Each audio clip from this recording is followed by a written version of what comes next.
Hey, welcome back to Métropole Grid. My name is Andre. I'm Patrick. And thanks so much for tuning in. It is the 15th of January. We did it. We've successfully known the date. 2026. I've been spending this whole evening trying to keep one name in mind. Anyways, this is going to be a really cool evening, Pat. When it's time to reveal the name, I will know the name. Yeah, I think I will know it too. It is a really fun evening. What we're doing tonight is something special. Yeah, this is something really weird that doesn't actually happen a lot online. We're going back in time for a second. Very excited to do this. So the short of the long is we're playing a game that came out in 1996 that you might know by the name of Netrunner. Yeah. Which has been out of print for longer than some people watching this may have been alive. That's what I've heard. Cool. Yeah. Last track went out. Aurora, how's it going? Also, Lucy, funky ass tracks I'm vibing. Give me 1 second. I need to move this. Tom, Space Ice from Adelaide put together some ONR Chimera-esque decks for this megacity at APAC Cons last year. They were very goofy and fun. If you can get, so my thesis is, if you can get your hands on, like ask a friend who's the sort of weirdo that has this sort of stuff, if you can try out ONR, I highly recommend it. Specifically, even if it's like a limited format, like draft, sealed. We have a cube here in Montreal they put together. And it's just like the coolest thing because you get to experience like some history of Netrunner, where this great game came from. Yeah. Many, many moons ago before, obviously, a lot was understood about the game. Yeah, but I think that's largely it. Like, we have the benefit of hindsight, not just the benefit of hindsight looking at the entire FFG and NSG card pool, but now looking at these, we see like where some of those original cards came from. We see like consoles used to be terrible, and now they're not anymore. Really like there's so many cards that are like the cost of things are so. It's nonsense. It's nonsense. It's straight nonsense. It's like they were rolling dice while designing the game, and also later while playing the game because the game involved a lot of rolling dice. You have some really strong cards in your corp deck. Yeah, I saw them. Involves dice rolling. Hey, roll four dice. For every one you get, give the runner a tag. Yeah, it's going to be a We'll problem. see, yeah. Pat, new glasses. Yeah, Pat got some new glasses. Yeah, new glasses. Thank you. I think they look nice. All hail Patrick, who completely owned me and started their GNK. We do have to talk about the GNK. We do. Oh, we do? Yeah. Go ahead. I came in second place at the GNK, well done. Soon we'll be able to say, I'll be able to force Antoine to change his name to Ant2 when I take first place and push him to second place, but we're not there yet. I have a rock in this cube. Yeah, so what we're doing today, like I do want to give a disclaimer because I'm really excited to jump into the gameplay. What we're doing is not going to be incredibly accurate for what ONR actually is. And that is because ONR has very little rules when it comes to deck building. Very uniquely, there is no factions. No IDs. There's no IDs. That means every player can play with every card, but also you can play with every card as much as you want. There is no limit to the amount of a single given card you can put in your deck. Your deck could be 42 copies of Diesel or and then 3 breakers. And 3 breakers. Like you could that do sounds fine, yeah. Is it good? No. And I've never actually played classic constructed, like, you know, constructed normal ONR because I haven't found deck lists. The game's really weird. My understanding there's a lot of combo stuff because decks can just be entirely as little agendas as possible, and then every way to give you a tag. Wait, what do you mean as little agendas as possible? Like you just play 4, like there's like 4-point agendas. Oh, you still had rules about how many points you could put in a deck. That is the one rule. Yeah. So the one rule we have is we're playing on the corp side a 50 card deck that can play 20 agendas. Okay. The rules are slightly different. Technically, the smallest you can play is a 45 card deck that can play 18 to 19, I believe is the rules. I went to 50, 20, because that's the closest to standard, let alone it was hard to build these decks, let alone cut 5 cards, because I want to just like show off the cards. So things are slightly different than they were. But I think that's actually really important to understand. What we're doing is more like playing Netrunner circa 2013 with cards from 1996. So we're pretty far removed from what ONR actually would be. Yeah, and you've told me you've kind of tried to replicate some 2013, 2014 ideas in these decks. Because 1996 Netrunner, a lot of the cards showed up as direct reprints with small changes for like making them more reasonable in the FFG core set in the first couple cycles. So you're going to see today a lot of cards are like direct reprints. Like Inside Job, turns out it's been the same card for like 3 decades, which is pretty wild. So the thing I could do is I took like a really good Andromeda deck that came in like second at Worlds in 2013, 2014. And I can play the deck today. We can play it almost card for card. Some of the numbers are nonsense. Some of the cards aren't direct reprints, but that was one of the decks I built on the runner side. Notably, all these cards came from my cube. So the cube is limited to some extent. It doesn't have like 6 copies of things. So that's why we're also playing with Netrunner modern rules of 3 of everything. Of course. The other runner deck I built is actually like something new. The closest thing I would call it to is like a prepaid Kate kind of deck. Sure. It has a lot of events that give money and a lot of cool ways to get benefit off of playing events. That is an interesting. It has some wild cards. I'm excited to see that. On the corp side, we have a scoring mid-range deck that has some messed up fast events. Oh my god, the fast events is wild. I did get some fast events. Assets are so cool. There's so many cards in this corp deck that if they're reprinted in NSG Netrunner, I would lose my mind. They're the coolest cards.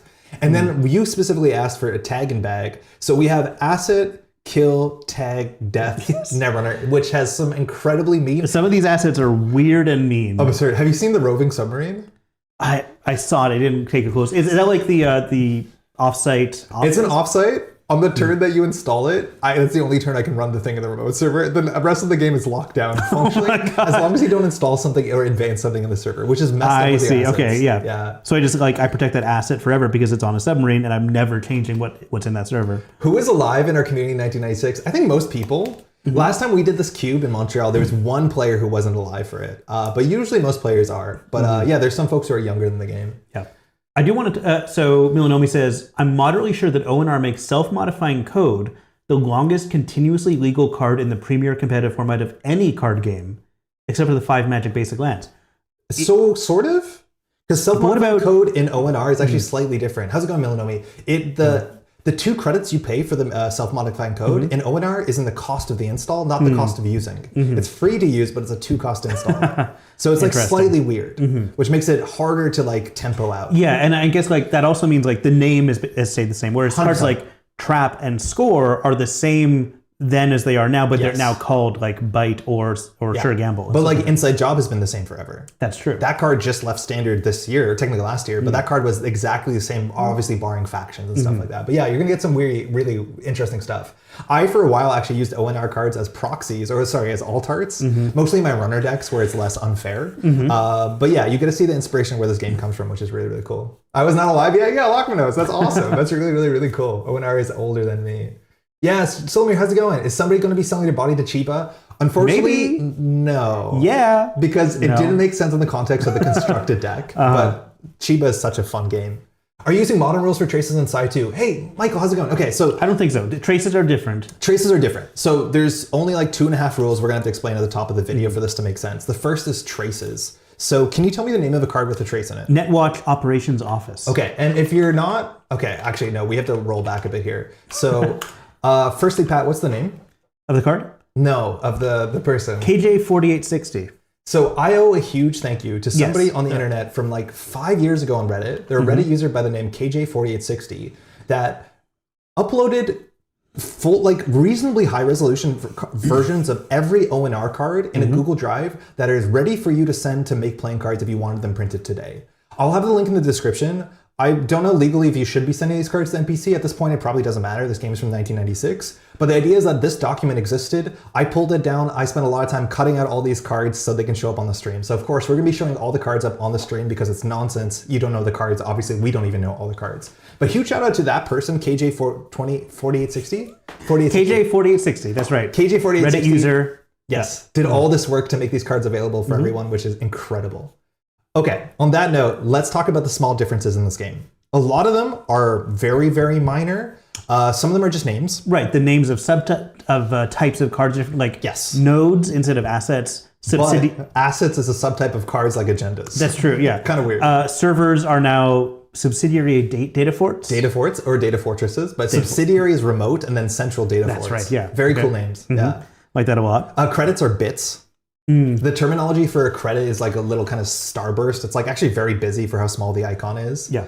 One of the minor rules that won't come up, actually it could come up because some of our decks have it. Purging viruses is a cost.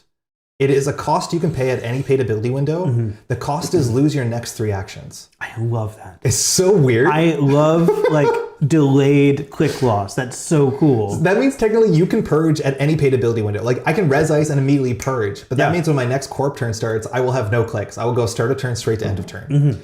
There's also no mulligan, but genuinely, fuck that. We're going to mulligan because that's just dumb. And we're doing typical modern mulligan. Modern mulligan. But there was no mulligan back in the day, which is terrifying. This game also totally lacks Jackson Howard type effects. There are no cards in this deck that will get agendas out of your archives. You have to score your agendas, for better or for worse. And the agendas in this game are nonsense. They have 4 3s with good text. Like I don't understand this. It's these numbers. These numbers make no sense. Yeah. Yes. This 5-2 is like probably the worst agenda in your deck. This is a 3-2 that draws you a bonus card at the start of every turn, which of course might be dangerous in a corp deck, but I think it's good. Yeah, it's probably very good. Yeah, it would be busted. Do you not have a set of Tychos? We have no Tycho extensions in this deck, but just to show you, like, this card was really good from my understanding in standard constructed. A 4/4. It was a 4/4 with no text. So you only had 5 agendas in your deck, and your other like 40 cards were combo pieces. Like the game was super, super, super weird. Okay, so the one thing we have to talk about is traces. Not this one, because this one's a bit weirder. Okay. Because that one's like notably different. Yeah, so let's do this one. Netwatch Operations Office. Okay, so this is what an agenda looks like. It's also an asset subtype, that doesn't matter. When this thing is scored, and you'll notice difficulty in top right corner, agenda points are in the bottom right corner, so this is a 5/2, which is not a common score line you see in Netrunner modernly. But this gives you an action, the sort of like return carriage as the action symbol of this game, which is genuinely very cute. It says trace 2. If this trace is successful, give the runner a tag. What was the card in FFG Netrunner that was this? Data pool something? Structured. There was a card that came out in the first 2 cycles. Yeah, that's that really had this familiar. on Yeah. a It was 5/3. NBN 5/3. I can't remember exactly. Restructured data pool, thank you. Yeah. I also have the ability, as long as I can spell, restructured data pool to be able to pull the cards up. You already missed a... How do you spell restructured data pool? Yeah. This is how it modernly was. Literally the same, except they added 1 point to it, which kind of tells you a bit about it. Okay. So Netwatch, how traces work, and this is going to be important. When a trace initiates, the number in the subscript or the upper script, whatever it's called, that is not the starting trace strength. That is the ceiling. All traces start at trace 0, and traces happen at the same time. So runners and corporations have to secretly decide how much they're boosting into the trace at the same time, using credits from their credit pool, and then they reveal. Now for corporations, it's really simple. They spend 1 credit to get their trace strength up 1. So the most Pat can spend on this trace if he fires it is 2 credits, and that will make a trace 2. He cannot go higher because this 2 is not the base, it is the limit. Now for runners, it's weirder because runners can't initiate traces or cannot interact in traces unless they specifically have a link card.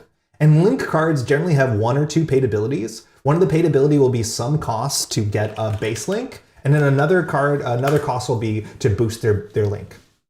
So when you reveal your credits that you spend, then you pick one and only one of your base link cards, then you fire its paid abilities. Firstly, you need a base link. So for this card, it's 2 credits for base link 4. So that means my link will start at 4, and then this card can boost 2 for 1, which is, if I want to get to 5, it's going to cost me 3 credits. Yeah.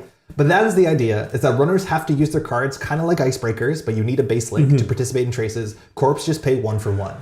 That being said, the major difference here is also Corps win ties. Right. So if I just initiate a trace and you have no 0, then I'm assumed to have won it no matter what. You automatically I have to pay nothing into it. Yes. So if I have no way to boost my trace because I have no base link cards, Pat can pay 0, and technically Pat's 0 ties my 0, which is inherently 0 if I have no base link, and Pat wins ties as the corporation. So again, traces, you need a card to have a trace. As soon as turn 1, if I make a run, Pat can tag me if I don't have the money, let alone don't have the traces. And then on top of that, traces you bid at the same time. So it's not like I bid, Pat bids 3, and then I know I have to bid 4, for instance. I have to decide. So I could pay 5, Pat could pay 0, and it's just a way to sap my credits down, which is like probably very effective. Request dramatic readings of flavor text the first time a card is played, installed, face up, resed. I think we'll try and do that. I think we'll see what we can do. I'm realizing our preview screen's a bit small, so the card text is really small in this game, like painfully small. So give me 1 second to blow this up. Do you want to pick what side you want to play first? Ooh, I'll play runner first. Okay, good choice. Which runner do you want to do? The criminal runner or the prepaid weird one? I'll do the criminal runner. Okay, cool. Let's do it. Is there a basic trash action? Yes. The basic action of trashing the resource is the same. A tag punishment in this game is very powerful. We have Scorched Earth as like the baseline. And again, because there's no factions, let alone technically there's no limit, your deck could have 17 Scorched Earths in it. Pat's deck has 3 Scorched Earths in it when it comes up. That's the idea. This is it, the one with Clown. That's the one with Clown. So I'm playing a corporation that is just like mid-range tempo with fast advance. My ice is reasonably good. I think we're going to learn a lot. And I honestly think the decks I built might be embarrassing because we're going to struggle to understand like how much economy is enough economy. What ice is good? Like I honestly am vibing off of like looking at cards thinking this sounds good. So when I played in the draft, some of the fast advance cards are like, they cost like 10, but they also put advancement tokens directly onto cards, not just give you extra clicks. Yeah, big deal costs 11 in this game. Like what's going on? Yeah. Like there's a pad campaign that costs 4 that has 12 credits on it, but it's 7 to trash. Like what's going on? And then there's a big deal that costs 11. Like, and it's not terminal. Like wild stuff going on out here in this game. Yep. We'll give it a shout. Fantastic sleeves. I don't know if you're referring to my shirt or the sleeves on these cards. I kind of am pained that the sleeves of this card don't show the card backs because the card backs are so incredibly charming. Oh, yeah. But I particularly picked sleeves that have the same colors, so we have the runner, purple versus green.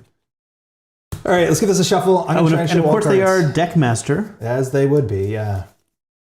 So this was built entirely through the cube. However, the only cards I had to add is I added 3 more copies of Diesel equivalent called Jack and Joe, and 3 more Sure Gambles.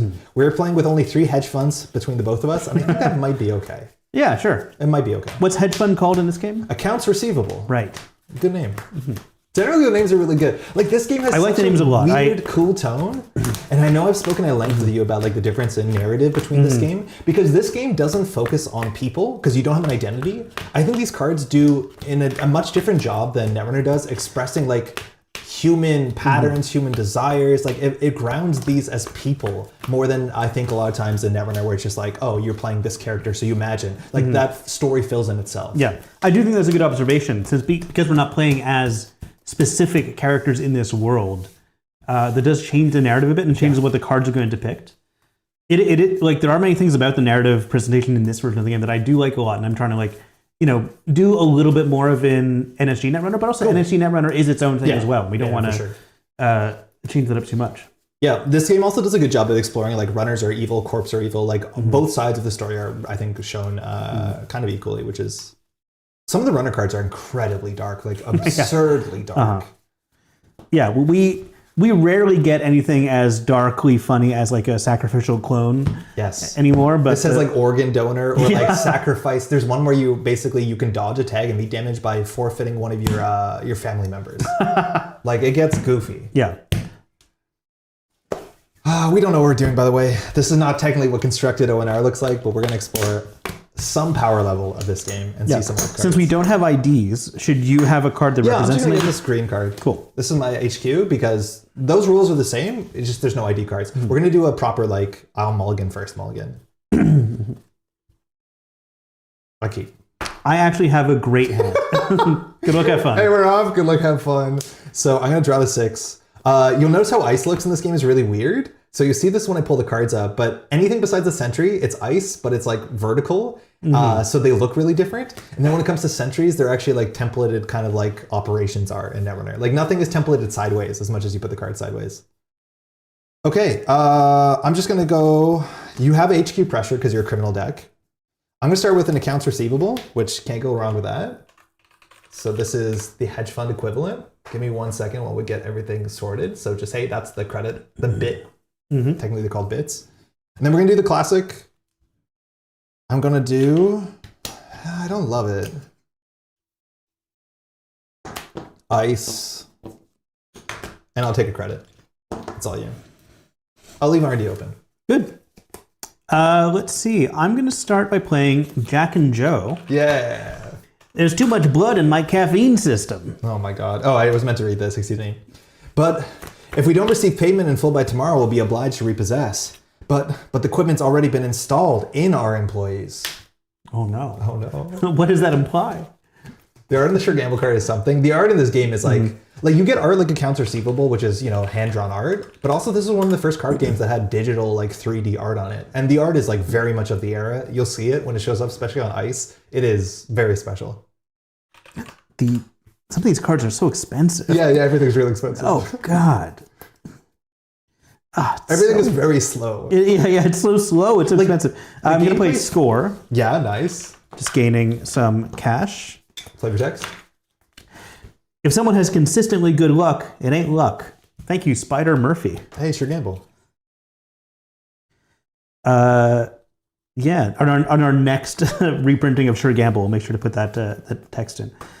Let's see. I'm just gonna. How scared are you to face check? A little. Like I know there's some wildly dangerous cards. I don't even know the worst names. Most of them trash programs. This is one card of a literal screenshot that from Doom as its card art. Yes, that's Armageddon. I think it is a very good card too. You know what? Third click. There's no Biroid, so why? No, there's no Biroids. Let's just check HQ. Let's put some pressure on.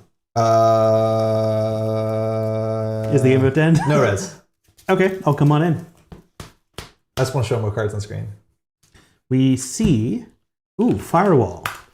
Right, this is just is it a barrier? We have wall. Yeah, barrier is wall. Wall is barrier. Ooh. And now, technically, this hasn't been rezzed or played, so I will not be reading the flavor text, unfortunately. This was imagined later as a card with even more strength and the ability to advance it. But for now, we just have a barrier. And this is what walls look like. And code gates, they're like this weird horizontal. They usually don't have a lot of text on them.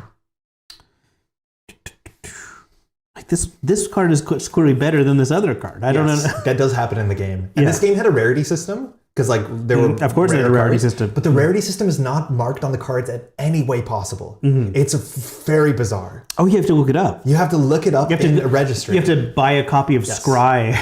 You had to actually look up what was a rare card. Could have done that. Could do that. Yeah, remember this is the Armageddon card. It's actually very cool. Well, I'm just going to play it safe and put out a Bedeker's net map. Cool. I knew I should have taken the left region from Albuquerque. I knew I should have taken the left region from Albuquerque. I don't know. What's that I can do? I knew it's riffing on like a Bugs Bunny. Like, I knew I should have taken it left at Albuquerque. Yeah, I don't get it. I knew I should have taken the left region. That's a good card, though. I think 0 for 1's already a really good start. Yeah. It forces me to pay at least 2. Yeah, exactly. One. Yeah. It's fine. But you didn't run the top of my deck.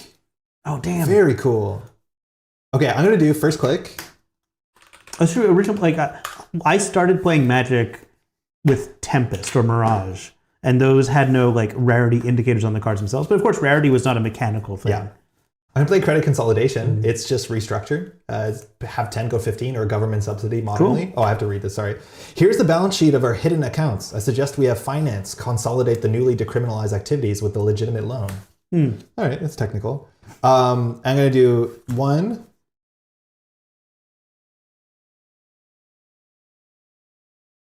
2. That's all you. Does the graphic in the bottom right mean anything? Depends what kind of card you're referring to. Oh, in Bedeker's, that graphic just tells you what type of card it is. Oh, I see. I think that's the resource color. It's like not necessary if you know. Or is it just for like a program? Yeah. Programs and hardware have different color little boxes there. Okay, cool. But I think like they have different designs and different colors. So I think this is like a link resource, but I'm not 100% sure. All right, well now you have enough to res Leash. Yeah. Leash. There's no influence in this game. You can play any card you want. Let's check the top of R&D. You got it. Oh, they're all readers, aren't they? This game has snare in it, by the way. Totally the same card text as bite, same card text as snare. This is cool. I'll trash it. Oh yeah, what is it? It's Pacifica Regional AI. This card is so cool. It's so cool. There was a card kind of like this in Creation Control. I can't remember what it was. Yeah, the AI Arcology. Yeah, something like that. So node is asset, 0 to trash. You may advance this, and you can spend a counter to gain an action only during your turn. You can do this as many times as you want. So install advance means you can score out a 4-2 from hand. Like there's so many ridiculously good cards in remote servers that matter. Oh my god, are these cards sick. And a 0 to res, 0 to trash. Yes. That's interesting. Yes. That is interesting. It's kind of like the closest thing is like Vlad Grid, but that's even like a bit more clumsy. Card's absurd. What can you do with 15 cards? How about I just find out? Yeah. How about... Get scared. How about I play edited shipping manifests? Ooh, it's kind of like an account siphon. Yeah. Let me... it's another delivery to that warehouse in Chiba for Smith. What does he do with all that product? So it's run HQ. Yeah. If successful, the corp loses 1. Yeah. If I lose 1, the runner gains 10, but takes a tag. Yeah. Yeah. Okay, yeah. Weird siphon. It's kind of a weird flip. Yeah, sure. Just run as a sleeper. Ah, dang. Kogate ends the run. Quandary, but 1 more strength. All right. No flavor text. How about 2, I draw a card. How about 3, I'll just take a credit. Back to you.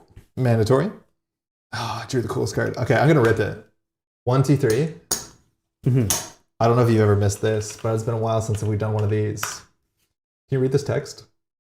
From Security Purge, how about I? It's an agenda gray ops, a 3/2. Show the top 3 cards of R&D to the runner when you score Security Purge. If any of those cards are ice, install and res them at no cost. Trash the rest of those cards. That sounds familiar. That's accelerated beta test. But I have to reveal the cards. That's the only difference. Right, yeah. But reveal them to the runner. Okay, not a nice. A red herrings. You might know that card text. Not an ice. It's a holovid campaign. And I get a free data wall 2.0. Nice. Look at that. That's lovely. I'm just going to put this shitty barrier here and pass my turn. Okay. Red herrings is the same text if you play the original core set, but I'll take 2 points off an accelerated beta test. I'm going to play a Temple microcode outlet. Cool. It's a prep, which is kind of the equivalent of an event with a BBS. I'm not sure what that stands for. No, it's a computer term. BBS, yeah, it's like bulletin board service or something. There's a whole series of cards that are BBSs that usually search for things. Right. Yeah. Either preps or preps, mind you, is what events are called, but also resources. There's a lot of BBSs that are very powerful. Search your stack for a program, show that program to the corp, and then bring it into your hand, reshuffle your stack. So notably, this is not Icebreaker, this is Program. So this is like a wider special order from back in the day. I am looking for a code gate breaker. You have Tin Weasel, which is Yogg, and you have, I think, Wizard's Book or something. Oh no, you have the keychain one. I forget what it's called. But you should only have 2 decoders. Okay. Hey Brennan, Ian, is Firewall an ice wall or is ice wall a firewall? Ice wall is an ice wall, firewall is a firewall, but actually data wall is an ice wall, firewall is a firewall. So price, well, okay. I'll show you Tin Weasel. Yeah, nice. This card remained unchanged when it entered Netrunner in True, yeah. 2012. This became Yogg.0. Literally unchanged. This doesn't install it, right? It just puts it in your hand? This puts my hand. Okay. So now my sleeper is useless. It's a 0 strength code gate. And as if you ever played Yogg, Yogg is just a 3 strength decoder that breaks all subroutines for 0. This was massively game warping for a long period of time, but you can't boost its strength inherently. I will play Tin Weasel for 5. Yeah, that's what Yogg cost. It is what Yogg cost. I can't complain. And Hey Antoine, good games yesterday. hey, third, I'll play Edited Shipping Manifest and run on HQ. We following a tag? No, I have No, it's one third. more Yeah, click, okay. yeah. So run HQ. Yeah. Sleeper is a code gate, gets broken for 1. I lose $1, you gain 10 in a tag. It gets broken for 0, by the way. Oh yeah, of course. Yeah, so I gain 10 and a tag. And I also access, right? I don't see one. Oh, do not access, sorry. Oh, yeah, it says do not access? Yeah, okay. Okay. Last, I'll remove the tag. Yeah, cool. Mind you, my deck could have tag punishment. Pat doesn't know, but he has no resources, which is inherently what would happen. Yeah, but I just got played safe. Yeah, it's good. I'll draw. Please. Okay. So HQ is wide open, but we've gone through 2 edited shipping manifests, so that's okay maybe. I'm gonna go 1, 2. I'll install for 1 more. That rule has maintained its position for a long time. And then I'm going to simply advance this card. And I'll pass. Okay. 2 cards in hand. And one of the cards in my hand is like my favorite Netrunner card. It's so absurd. Quick 1 draw. 2 I'll run. The remote. This remote? Yeah. Cards in hand? I've got 4 cards in hand. You've only got 8 credits. What's the worst that could happen? One of them's a firewall, probably, but if I make him spend 5. Yeah, maybe I overextended. No res. Continue? I'll continue, please. Yeah, it's a firewall. Cool. Good to know. So I don't know how cheaply you can possibly break this, but this is just a wall that has 4 strength. It says heat without tissue damage, complements of nerve induction. Art is great. There's no advanceable ice in this game. That was an invention in 2012. And we perfected it with Tyrant, and we've not gotten any better since. We've only got, it's only gone downhill. 3 I'll run HQ. It's free for me. Yeah, you got it. Show me the coolest card. That's it. That's the Rio de Janeiro grid. The most nonsense card to show someone who plays Modern Netrunner. What an image. Yeah, not only Conrad, are you watching? Can we just get this? So firstly, regions, when you install them... This should be an alt for Plutus. Yeah, it could be. When you install regions, you have to res them. Right. Like the way that they did the regions 1 per server is by just saying, we're not going to lose European championships or whatever happened that 1 year. When you put in the remote server, res it right away, because that's how we make sure there's only 1 region in there. Already very funny. I see. Yeah. 1 to res, 6 trash cost, hella cursed. This says, roll a die whenever the runner passes a res dice. On a 1, just end the run. Do you want to trash this for 6?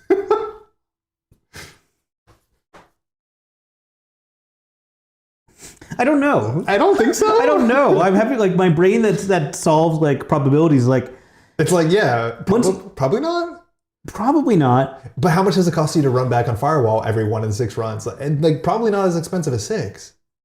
Yeah, probably not. Especially once I get my clowns out. Yeah.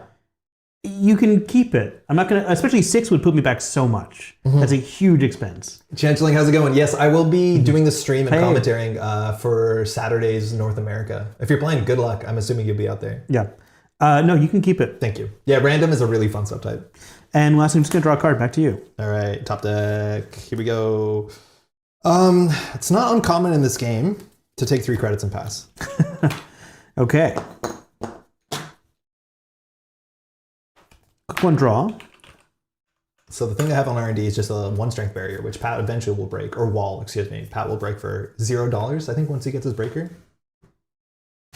2 will put out Broker. You love to see it. 3 I'll power up Broker. Sorry, Broker, I should explain, is a resource connection. On each of your turns, you may only take 1 action to use Broker. Action 1, put 3 credits from the bank on Broker. And action 2, take all the bits from Broker. No. That's familiar. There's more than one kind of runner on New Antilles, I've always heard. It's Caddy Jones, but more expensive because this game is weird. It's just more expensive Caddy That's true. Jones. It's one bit more expensive. Finally good Netrunner. Finally some good Netrunner, yeah. Get a 6 days protecting the server, the runner mathematically cannot make a successful run. Yeah. This game does not have a pinhole threading. Yeah. That is very much a 2020 contrivance. I guess lastly, I will run HQ. Yeah, you got it. I'm not going to risk. Maybe I'll see Rio de Janeiro grid again, and oh no, what's this? This is overtime incentives. This is, basically... Unchanged. Yeah. We're like 30 years later, this card is still in the format. Yeah, this is biotic labor. It's funny, hey, the door is stuck. That's good flavor text. Yeah, I like that a lot. I like it a lot. That's really funny. Oh, the door doesn't work, huh? It's funny that we actually we got closer to this original with nano management again. Yeah, move towards that, yeah. But For that is why important, is it actually. that hat? Bioroids don't exist in this world because that was from, Bioroids is FFG, yeah. Yeah, this is from the Android. Yeah, super. But this is based on the Cyberpunk RPG universe. Yeah. The Talsorian. That's why we see and also which is, I'm not sure how closely it's connected to Neuromancer. I don't know about how officially it is, but a lot of the same ideas in Neuromancer show up, like Arasaka, Chiba, those all show up. Yep. Yeah, that was my last click. Back to you. Top deck. Let's go. Ooh. Okay. I'm gonna do a single advance, and then I'm gonna take $2. Okay. I'm sorry to have invoked Tyrant, one of the best / worst pieces of ice ever printed. So Tyrant was okay in one deck, but there was a whole stint where Advanceable Ice, clearly internal playtesting, was on a different wavelength. Yeah, new glasses. Thank you for noticing. 2 draw. Oh, cool. It's fun to draw new cards. 3, I'll play Carl de Veras Corporate Stooge. So cool. This card is a cheaper Desperado. It doesn't give you MU, and I can trash it. It doesn't give me MU, that's true. If they printed this as a unique connection right now, I would be like, that's the most busted thing in the game. Isn't that weird? No, it's totally reasonable. The text is so simple. Yeah, the text is simple. That's very powerful text. It's Desperado, which was already a busted card. Yeah, it's cool to have a character with this. I love when characters have game warping text because you it becomes somebody. Yeah, he is somebody. He is somebody. Sure. What's his flavor text? There is none. Only one unique card of a particular name can be in play at a time. If for some reason more than one is in play, trash all but one. I don't get it. Yeah, it's not funny. Yeah. I'll just run HQ because it gives me a credit now. Yeah. Hey, this is the Andromeda deck we wanted. Hey, Croy, this is Vantage Point. Ooh. This is Mazer. It's a code gate, and it can beat Tin Weasel right now, which is frightening. Let me lay you in on a little secret. The barriers in the game are hella boring. Code gates, mostly actually very boring. Sentries, very weird. And this game, you know how Netrunner has an equal amount of barriers, code gates, and sentries? Yes. This game, if there's this many barriers, this many code gates, there's this many sentries printed. It's 2 to 1, basically everything 2 sentries. Because sentries do the fun stuff. They're the fun things, yeah. This game was so sentry heavy. It's really, really, really goofy. Yeah, there's so many cards in this that are just a different ratio of price to cost to end the run. Maybe that was more relevant in sealed or by the fact that you're meant to trade cards. Well, but which so nonsense. In theory, I find that interesting. In sealed or draft format, this ice is 4 to res 2 strength, and this ice is 3 to res 3 strength.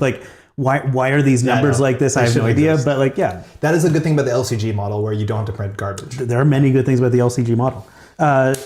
Sorry. I have no paid abilities. So I think that was the end of my turn anyway, so I have to discard a card. I'll discard a Runner Sensei, who is another Link card for me. This one's probably not good. It is worth saying that there's one Link card in the game that apparently breaks the whole game. It's not in our deck. It's this. It is a 9 cost card that for 1 gives you base link 9. Oh, so it just solves every trace. Besides 1 in the game. There's 1 trace 10 in the game, but the corp has to pay 10 to do it, so it doesn't make any sense. But if you get this card down, trace just apparently breaks. Yeah, of course. Which that's not good. Okay, so now I'll top deck this card. Hey, Jiro. I mean, I don't think I can do that.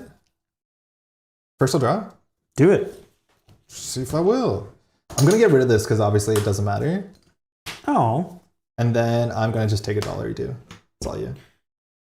Can't you only use each link once per turn? I'm not sure. Is that a rule? Each No, link I don't card? think so. I think you can use each base link as many times as you want. It's just for every trace, you can only use one base link card. You have to point at it when you're spending the money. But I don't think there's a rule that you can only spend the same card. Thanks, Ryan. Also, how's it going? I feel like it's been a while. You doing well? Yeah, once per trace, but not per like turn. Yeah. Quick one HQ.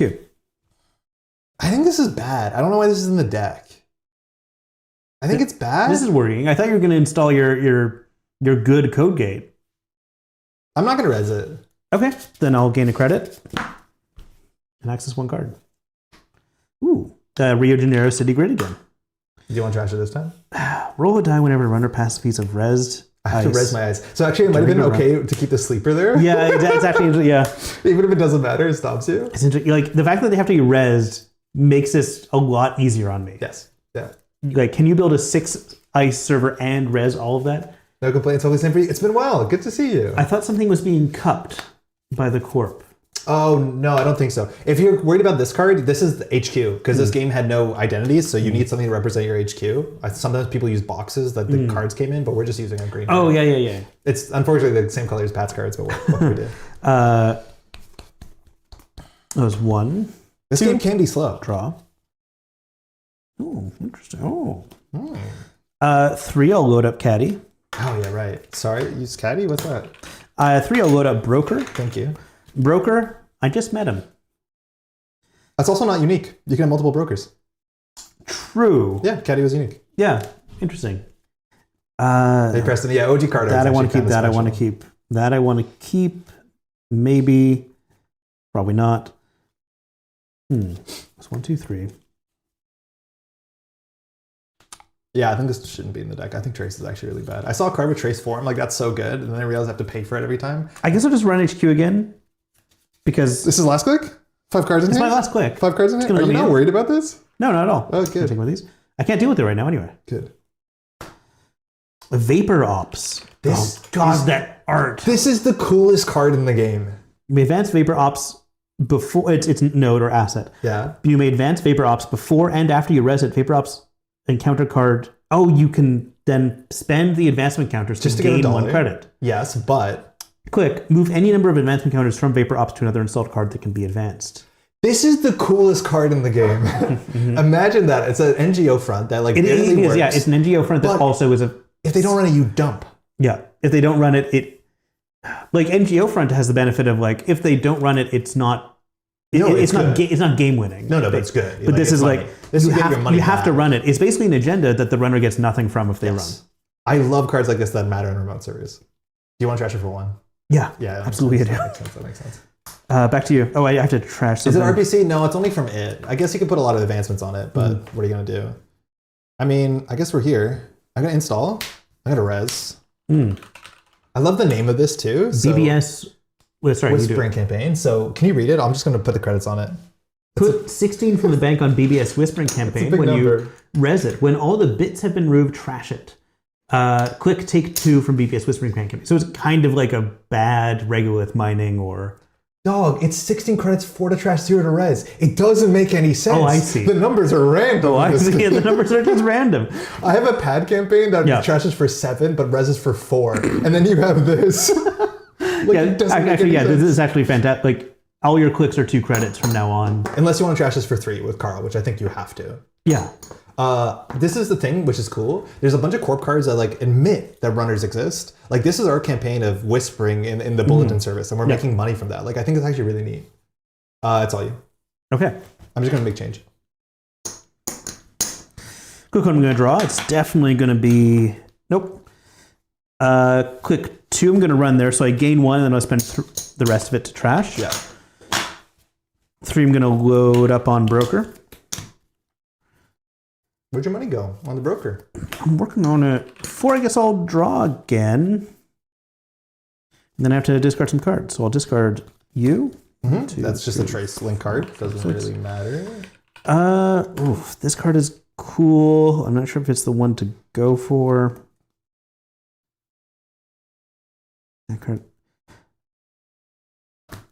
Shredder. Shredder uplink protocol.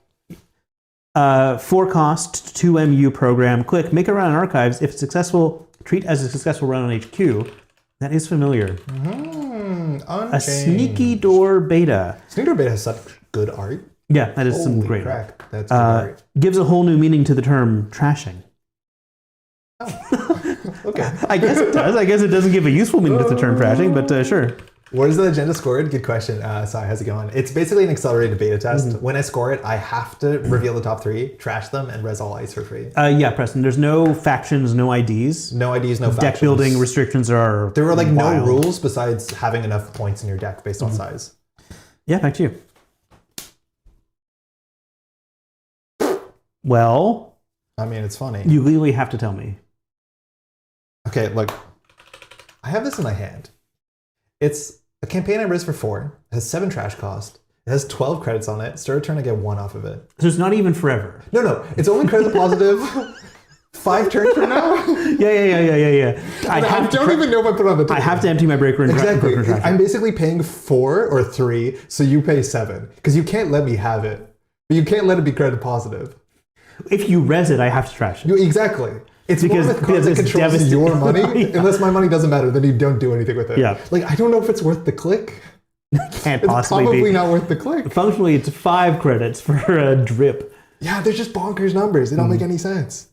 I mean, I'm going to do it. I'm going to do install advance and then hope for the best. Oh, Okay. install credit. I haven't drawn. Okay. That's all you.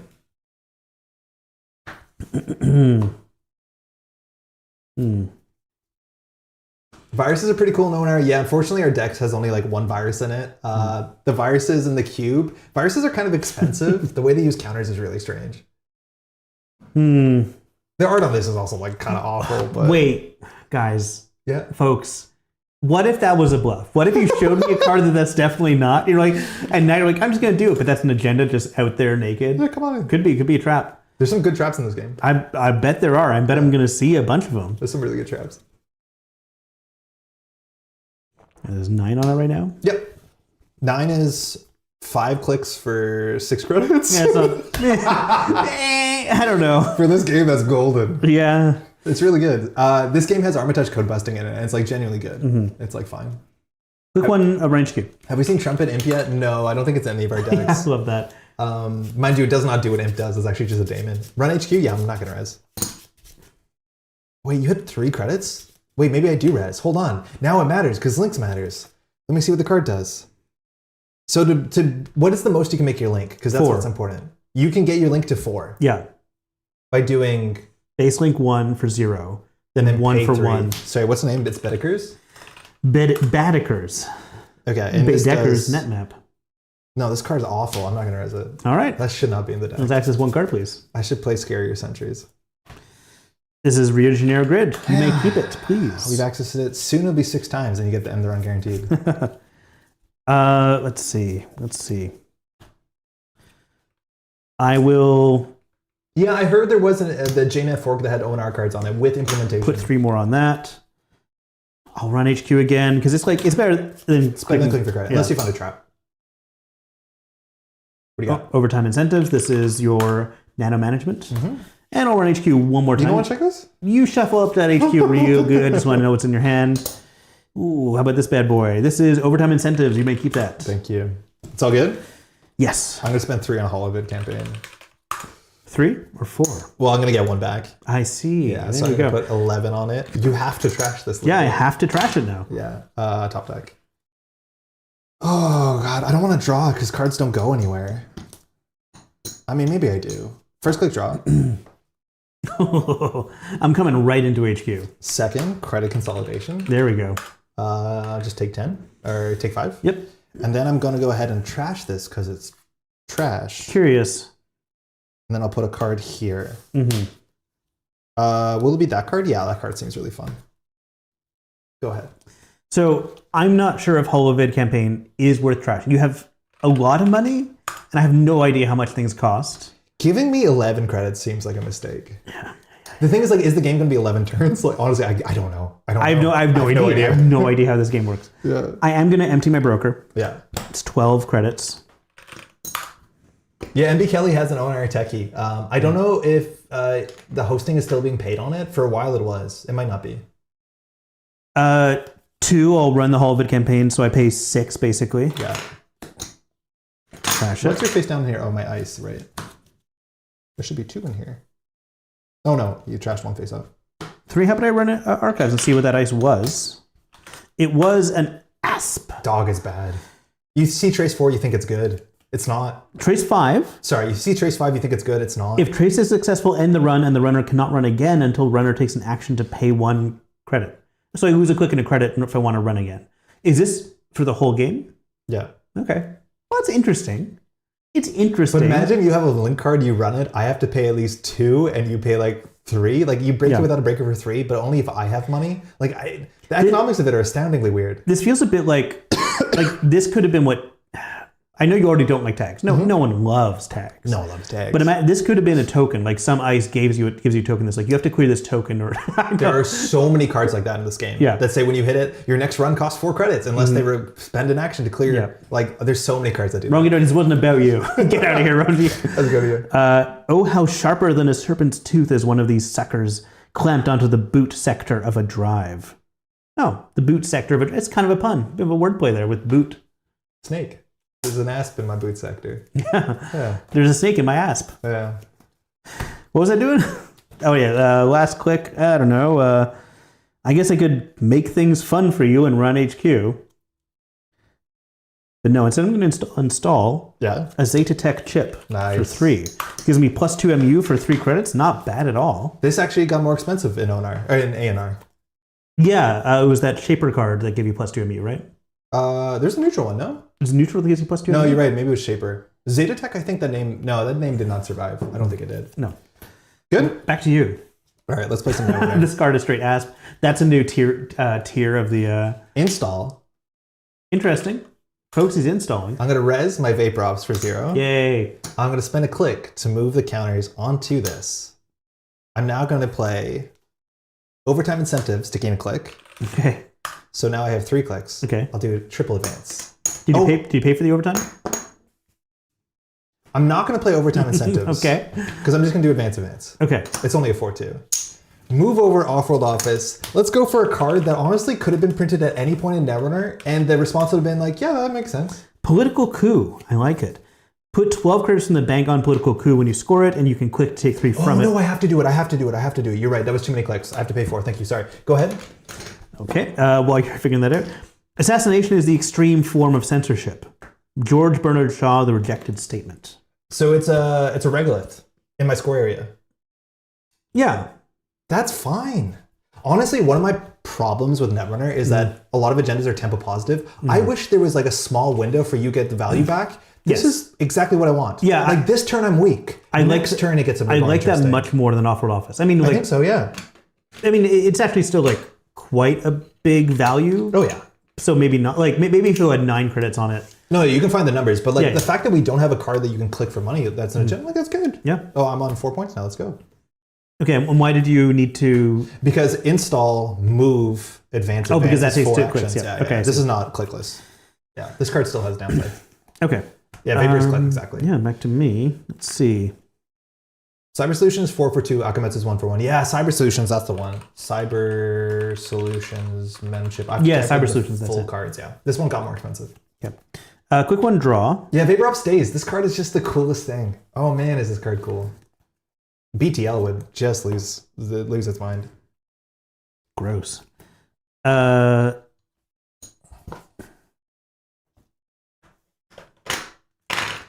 2, go to the broker. Yeah. 3, you know what? I'm going to install a clown. Send in the clowns, that is. It's K2CP that turbine, sort of. I mean, sort of. It's it's a ice carver that costs MU and costs more credits. That's how I think about it. Not unique. And it's not unique, so I might be stacking clowns. This is a freaking clown car over here. From my understanding, there was a lot of decks that played multiple clowns, like this deck. Eventually, all your breakers will break all ice for 0. 3 for all, just take money. And I'm not going to run HQ right now. Ah, shame. Top deck. Back to you, yeah. We're going to do 2 advances. And then I'll use the political coup just to gain 3. So I'll take a 5, lose 2. Cool. This is a problem. 3. I know. 5. Do breakers not pay for subs? They do, but specifically this deck is playing the sort of breakers that can't or are really bad at boosting strength, but are really good at subroutines. So like Tin Weasel's Yogg circa 2012. That's the sort of archetype that Pat's playing. Run-based, cheap, but admittedly installing all this stuff is really expensive. I think World Domination would be a fun reprint. I'm scared of that card. Play Inside Job on the remote. I didn't read this because I assumed it was like Inside Job. 100% the same. Yeah, make a run. You automatically pass the first piece of ice you encountered in this run. Preparation beats expiration, if you ask me. Art's so good. The character who says it is Edger. Oh, that's Edger. Edger. Who I think is a character from Dungeons and Dragons Honor Among Thieves. Edger. You know, Edger. We all know. We all know Edger. Everyone's favorite character, Edger. Edger also from Men in Black, of course. My favorite Vincent D'Onofrio. Ooh, what's this? A little Neural Blade. Tell me about this Neural Blade. So Sentry. This is the one cool thing about Trace, is there's a whole bunch of cards that say if you don't break the subroutine on the thing behind it, like Chum from the old core set, bad things happen. So you cannot trace your way through everything. So do 1 net damage. It's a sword subtype, which that's a Sword subtype. There's so many fun subtypes. God, we got to bring back fun subtypes. And then the subroutine, mind you, those are subroutine arrows. Runner cannot break any subroutine on the next piece of ice encountered at the run. So you bypass this, which means Firewall will end the run. Because it's a factor. All right, so I get to Firewall. Edger Ellenbow. Yeah. So I'll boost the... Where's my... You have no Fractor. I forgot to install my Fractor. Can I rewind for a second? Yeah, I might not res then. Okay, so I'm so sorry. It's fine. I'm installing... It's been a while. I'm installing that. Yeah, what's this? Corrosion is it's a 3-cost barrier breaker, 0 to break wall subroutines, 1 to boost. It starts at 0 strength. Worm is a subtype. I cannot discern if it has any mechanical, like anything attached to it. But is Worm not Fractor? Is that not equivalent to Fractor? Oh, I think you're right. But there's cards that hate on worms. Because I think there are some things that don't burrow through walls but break walls that might not be I think worms. so. I think I've seen that. Yeah, I'm not 100% sure.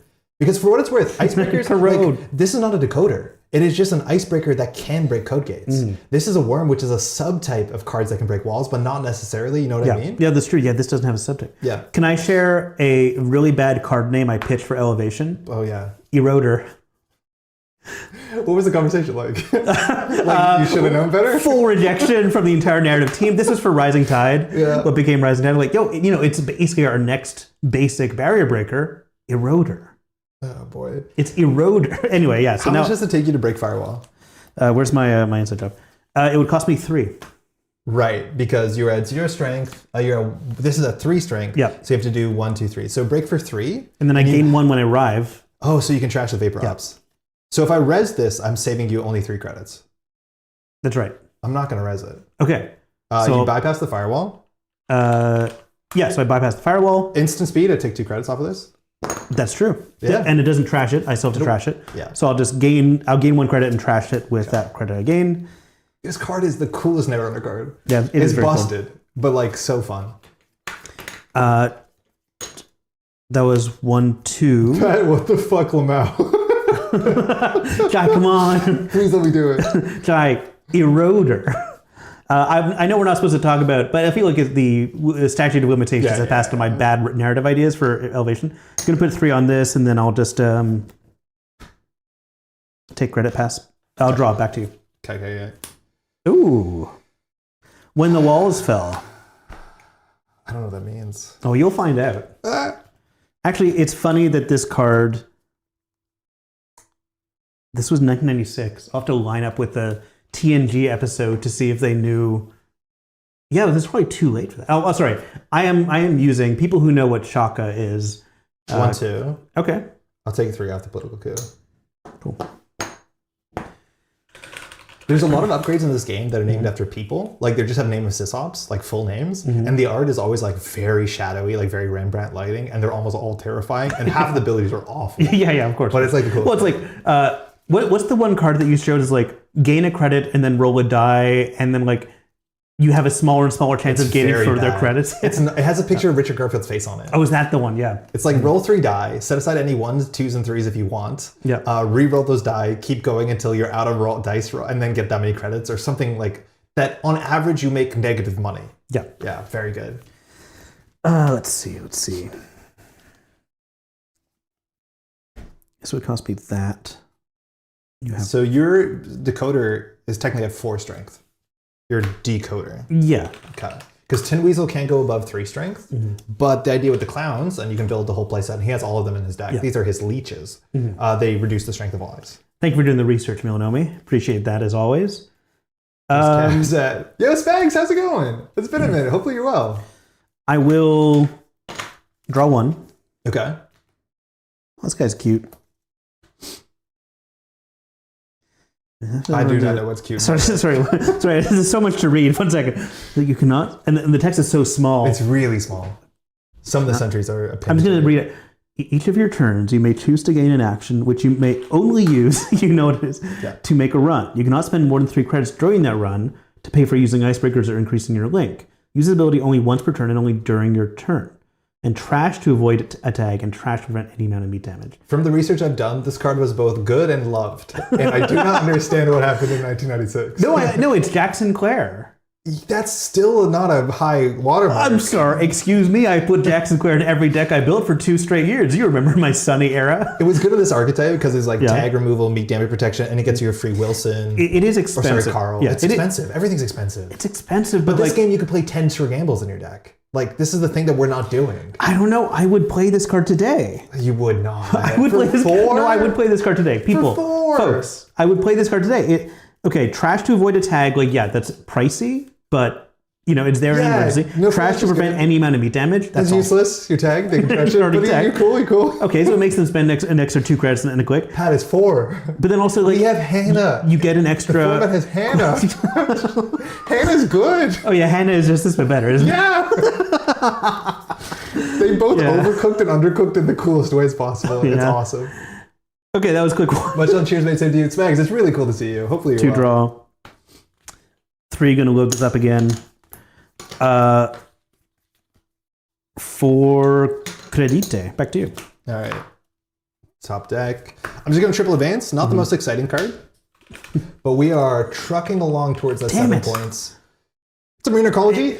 This was reprinted as a 3-1. This card was too good, but now I can double click for 3 clicks. Honestly, with my political coup, probably never going to do that. Yeah, the art on this is very reminiscent of other like marine arcologies that we've seen in the Boreal cycle. Lightning Laboratory also. Lightning Laboratory too. Very, very cool. It says, we could have accepted that bid, but in Nipponese wet real estate, there are ultimately 2 kinds of construction, tsunami spec and bait bucket. I think I read that wrong. I know how Nipponese is spelled there. But you could spell that differently and say Nipponese is like a person who is like a Nepo baby. Like that is a classification. I don't know. I'm trying to riff on how to make this better. Or worse. I don't know what I'm doing anymore. It's all you. Good. Let's see. Giant growth and giant spider for MTG have comparable 10 years of SMC and inside job. Otherwise, it appears that I'm correct. Amongst cards with names that didn't change. Oh, that's wild. Cool. Gibsonian Orientalism, yeah. Giant Spider's at 2/4 with Reach, although it wasn't called Reach at the time, and Giant Growth is +3/+3 instant, I think. That sounds right. Green? Yeah. Must be. Yeah. The Gibsonian Yeah, we know what I'm trying to say. I'm just going to swallow my own tongue for a second. Quick one, I'm going to take the money off of this. How much was it? That was a Gentleman's 9. Okay. 2, I'm going to play... Here we go. Organize these a bit better. Shaka. So this is, I don't understand, like clearly they're going for something. Is this a reference to something? Well, I mean, it's a reference to, like Shaka Zulu, who's like a historical figure. Play Civ 4, folks. The numbers on this are like, okay. Yeah, Imagine they reprinted Mimic in this game. Right. You know Mimic? Everyone loves Mimic. Imagine they reprinted it. What would it cost to install in this game? Do you have a 20-sided die I can roll? 7. Yes, 7. I don't know the name of it. I think it's Gunslinger, but apparently it's not. Maybe it's Codeslinger. Yeah, Mimic in this game costs... Still better than Hantu. Yeah, it costs 7. Jeez Louise, but this one has flavor text. Yeah, this one does. There ain't enough bits in this here register for the both of us, partner. Yeah, anyways. I like it. This game's weird. Shaka seems fine. Shaka seems like a good killer in the format. So obviously Shaka is reference to a historical figure, but there was the Next Generation Star Trek episode called Darmok, where Captain Picard had to learn what Shaka when the walls fell meant. He meets an alien who only speaks in like allegory and references and metaphor. So the alien says Shaka when the walls fell, and Picard's like, "What the fuck are you talking about?" Anyway, so it's funny that this doesn't break walls or break sentries. No, I know it's a sentry. That's what I'm trying to get. It doesn't make a lot of sense, but it's fine. Better than Hantu. The numbers are not okay. It's fine in this game. That's good. Like genuinely, that's a good sentry breaker from what I've seen, especially because of the clown. Like it's Mimic plus. 2, clown 2. How was your MU situation? I have one more MU. This gives +2. Yeah, you're right. This is not a program. Yeah. No, this is a program. That's a program? Okay, so I'm actually full up. You're full up. That's which a is program. fun. I didn't realize that. I thought it was I might have made some worse decks out here. How about 3 I run HQ? Good choice. Interesting. All right, what do we got here? Haunting Inquisition. Do you want me to read it? Yeah, please. That's some fun art. It's so silly. It's a code gate. Runner cannot make another run during his or her next 6.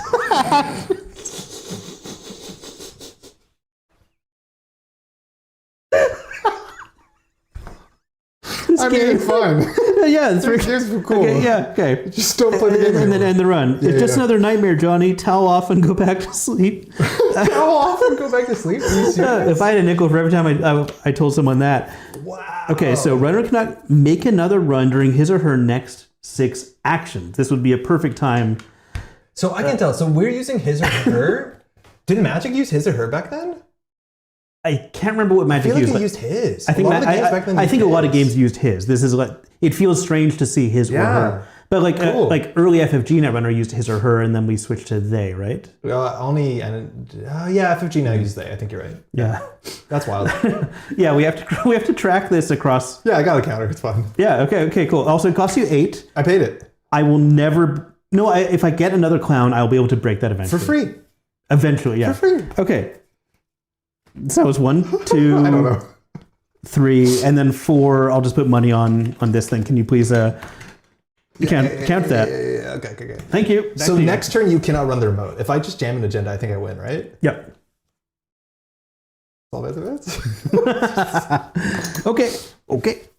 Now, here's the thing. If I had Wilson out. Oh my god. No. Each of your turns you may choose to gain an action, which you may only use to make a run. It is an action. Okay. Yeah. What's interesting? Okay. Hang on. I want to bring this guy up again. Bring him up again. Each of your turns you may choose to gain an action. Mm-hmm. Jack Sinclair only beginning of turn. Beginning of turn. So he works on the next turn. Whenever. I play him. He's basically clickless. Yeah. Because I get an action right away. How about that? Basically the Rachel Beckman of ONR. How do I find Hannah again? Oh. Twilight Imperium uses his, her, and her, his in alternation in Night 7. Whoa. And TI3 onward just uses his and all. What the? Like, that's such a fun kind of way to kind of be incorporating of people. And then in 997, then they kind of like, that was kind of awkward. That was kind of weird. I felt weird about it. Yeah. I love that you use clicks from future turns, led to some decks putting you into permanent death spiral. Yes, I know you can get some weird. I actually love that idea. I love the idea of like, I'm going to pay a click that I have to pay on my next turn. I think that's fun. Neat. It's just hard to track. It's like the sort of thing that you piece in your time, game lost yourself. So it would need its own token, I think, is the only reasonable way to do it. Some cards do that. They give you a token that is you can remove as an action. Oh, I'm also thinking like it could NSG ever print that? I don't think so. Yeah, maybe not. Anywho, so my turn starts. I'll put 3 more on the broker, and then I'll take 3 credits, and back to you. Yeah, that's it. Back. Good game. Advance. Check how cool this card is, though. Theorem proof. It's a 5/3 agenda research. If runner accesses theorem proof, he or she does not score it, but instead may install it as a 2MU program that has the ability to click score theorem proof, but is removed from the game if it leaves play in any other way. If you got it, it would actually mess your game up. I'd have to like, I guess get rid of this and one clown. I don't know. It has an impact on the game. I think if you stole it, I'd actually be okay with it. It's kind of yeah, for sure. Yeah. You could write the whole thing on the margin of a screen sheet. It's the AI module I'm using to verify it. That's hogging all the MU. Isn't that just the way it is? Yeah. Good game, man. Good game. You want to try and kill me now? I'd love to. Pretty sure I'm going to die. I'm just going to use the washroom real quick. Yeah, do that. Back in a moment. Man, the games are so cool. By the way, this is Rio Grid, like for sure it is. Oh, sure. Yeah. I'll take a 1 in 3 chance to end the run. That's never gonna. Because that's the thing. This is a 1 in 3 chance to get end the run. Like just guaranteed end the run after you break. Oh yeah, the Rio. Yeah, that's true. Well, kind of 1 in 6, 1 in 6. 2 1 in 6. Yeah, that's a 1 in 3, right? We're gonna figure this out later, folks. Very cool. So this deck, I'm going to just show some cards on screen, some of the other stuff it has. I think these asps are terrible, and you can probably tell. I want to play Vapor Ops and Pacifica. These are the weird fast advanced nodes, the assets. The agendas are like pretty straightforward. You have some boring stuff like this. Like you have a lot of cards in the game that have every like way of getting 3 points of value. Like draw 2, gain 1. One of them is Night Shift that does this. The other is Day Shift that does the opposite, which is kind of cute. And the flavor texts are really fun. This card is also really weird that's in the game because it's functionally Biotic Labor with the advancement attached to it. It's a 5-cost card that just says add 2 advancement counters to combination of installed cards that can be advanced. So obviously it's a bit more expensive than a seamless launch, but you can use it to fast advance. So it's just Biotic plus the advancements. Technically it's cheaper, right? Because Biotic advance is 6. So that's like kind of cool. Other things we'll see, Data 4 remapping. This is one of the later expansions. And the later expansion, I think on average had much more playable cards, which I don't know how intentional that was, if they just learned more, but generally if you see in the bottom, this is from 2.2, which was the last expansion the game had. This is just Nisei Mark II. Direct reprint, Nisei Mark II with the Grey Ops subtype, which is kind of cool. Wall of Static. It's a Wall of Static, as you might expect. It is lower strength, which is weird. And this game, one of the big things that you can see on the Sentry side, and I have a couple of them in the deck, is if you've ever seen Rototurret, this game has a Rototurret at every single res cost. There's a 3-strength Rototurret. There's a 4-strength Rototurret, 5-strength, 6-strength, 7-strength Rototurret. There was just a billion Rototurrets, which I think were like the basically the baseline of how bad a face check could be in this game. I don't know if everyone just ran Rototurret all the time, but there's like marionettes. There's a direct Rototurret called like Bomb Pay or something. But the game is like dime a dozen Rototurrets. It's unbelievable the amount of Rototurrets they put in this thing. We have some really boring barriers. This card is genuinely bizarre. Upgrade. Runner does not score any agenda or agendas on a run during which this card is accessed. Instead, return that agenda to the fort. The runner will score that agenda at the start of their next turn if neither you nor the runner has scored it by then. This does not affect any further runs. Like they basically have to run the fort twice or you get the agenda as long as you can score next turn, which is just a bonkers cool effect for like a defensive end the run, but if they can run back, this is cost 0, it's as cheap as it can get. Just such a cool card, a bit harder to track for sure. This is not worth shouting out. This is where things also get really, really goofy. Management Shakeup. This is 10 cost, 3 advancements. Like, what? It's really silly. Is there a 10 cost 3 advances? Yeah, Goldlove, how's it going? I was calling that small deal and medium deal. There is medium deal and small deal. This is the medium deal. I think there's even a bigger one. I think there was a card that cost 11 that did 4 advancements, which is maybe the biggest of deals. This is what I was talking about before. There's just genuinely good 4-3s. This is a 4-3. You may choose to draw an additional card at the start of your turn. Action, draw 2 cards. How is this a 4-3? I don't understand this game. This game is so magical. It's so weird. I was trying to show this off. I don't know if you've seen this. This is like the coolest card. Bizarre Encryption Scheme. Does not score any. Runner does not score any agenda or agendas on a run during which Bizarre is accessed. Turn that to the fort instead. Yeah, you have one run of safety, 1 turn of safety. That's really interesting. So interesting. But the corporation can probably very easily score it. Yeah, you can do it install advanced events. I'm going to score next turn. You just have to run the server twice.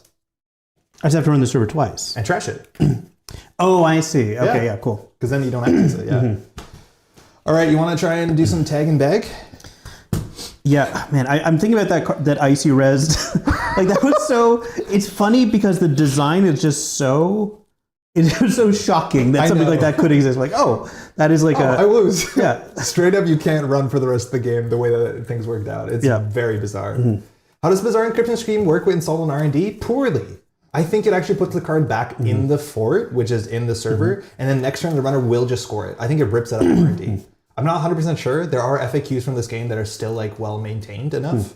They're in like really cute, like, you know, they look like old what was that? Game facts, like game facts guides that you read back in the day that are just like plain text files with ASCII art. Yeah, that sort of thing. Yeah. I'm trying to think of like that. I don't know if there's a 3.3 encryption scheme card. Like, what would that look like modernly? Which one? The bizarre one? Yeah, I mean that's a fun one. I'm just thinking like something persistent. Could there be something persistent? Is kind of like old Hollywood Grid a little bit. Yeah, it reminded me of old Hollywood Grid. The upgrades in this deck in the game are really weird. You know how Sansan just says the advancement costs of all cards are reduced by 1? We have that. It's called Washington DC Grid, and it actually shows Lincoln sitting in his chair. And then there's different grids for each subtype of ice. So there's a Black Ops grid, a Research grid, a Gray Ops grid, and then there's a bunch of weird like typo cards. There's this like 3-1. When you score it, it just says all your Gray Ops are 1 easier to score. And then your Gray Ops say when you score them, all your Researches are 1 easier to score. So there's this like weird draft deck that you can kind of build where you get like kind of ugly Gray Ops that eventually become fast advanceable. It's really nice. Really, really cool. Can the Renner end up scoring the 3rd card from R&D? I don't know. Diogenes, how's it going by the way? Diogenes, I think they can. 2 4/4s win the game, though, while keeping agenda density. Yeah, the 4/4s are like busted in this game from what I've understood. And that's because I think the majority corp decks were like very, very combo decks. And that was just like the smallest but sensiblest agenda you could put. Because it's just 5 deck slots and you could win in 2. Okay, the thing about your deck, you have no way to manage agendas. You have to put the agendas on the table and start pushing them. Behind ice, ideally, your ice all tags. You might not have enough money because the way that trace works is not super intuitive. But if I don't have my trace card, I literally can't run because I'll die. Sure. I don't think I have any hard tech. So you have to push your points out because that's the way you can make me run. Hey, Eric. Discard phase ends. When the runner breaches the server, you can't steal agendas the access during that breach. When your next turn discard phase ends, the runner steals any agendas access this way that are still installed in the server. You need to like still be so hard to keep track. Yeah, bend over. That would be something that like the accessibility team would be like, I think this is a memory issue. Don't know time travels on the menu today. How's it going? Yeah. Here's a pitch for maybe a terrible upgrade. It's expensive to res, maybe cheap to trash. It just says agendas cannot be scored or stolen from this server. So the runner's about to get in, you res that expensively. Poison. You're creating poison. Exactly. And so the Asset deck just puts all their 5/3s in there and just says they're safe.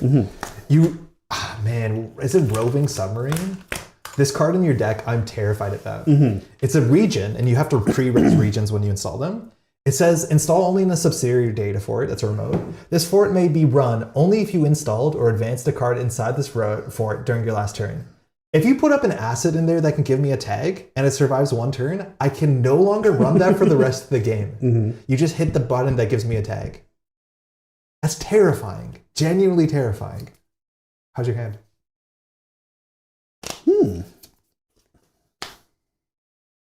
A lot of these rely on you having tags. That's a fun one. Okay. You have sea sources. You have a cheaper sea source if I've run twice. You have a mid-seasons. And you have a bunch of assets that give me tags. You have a lot of ways to give me tags. Roll a die. If you roll less than or equal to the number of tags the runner has. Whoa. Is that the Schlaghund? It's Schlaghund. This card is absurd. Remember when your mother told you not to pet strange dogs? That's advice to live by. This doesn't trash itself. If I have 1 tag, click. You can spend your whole turn rolling a d6. On a 1, I die. I take 10 damage. If you have 1 tag, I have 3 chances to just make you take 10 damage. Absurd. Genuinely absurd. Man. If you get this behind the Roving Submarine, you just have the Schlaghund submarine server. Click for 10 damage, yeah. Okay. Well, I guess I'll keep. Yeah, we've said this before, there are no mulligans in ONR, but we're going to do it for hopefully obvious reasons. You can start if you like. GLHF.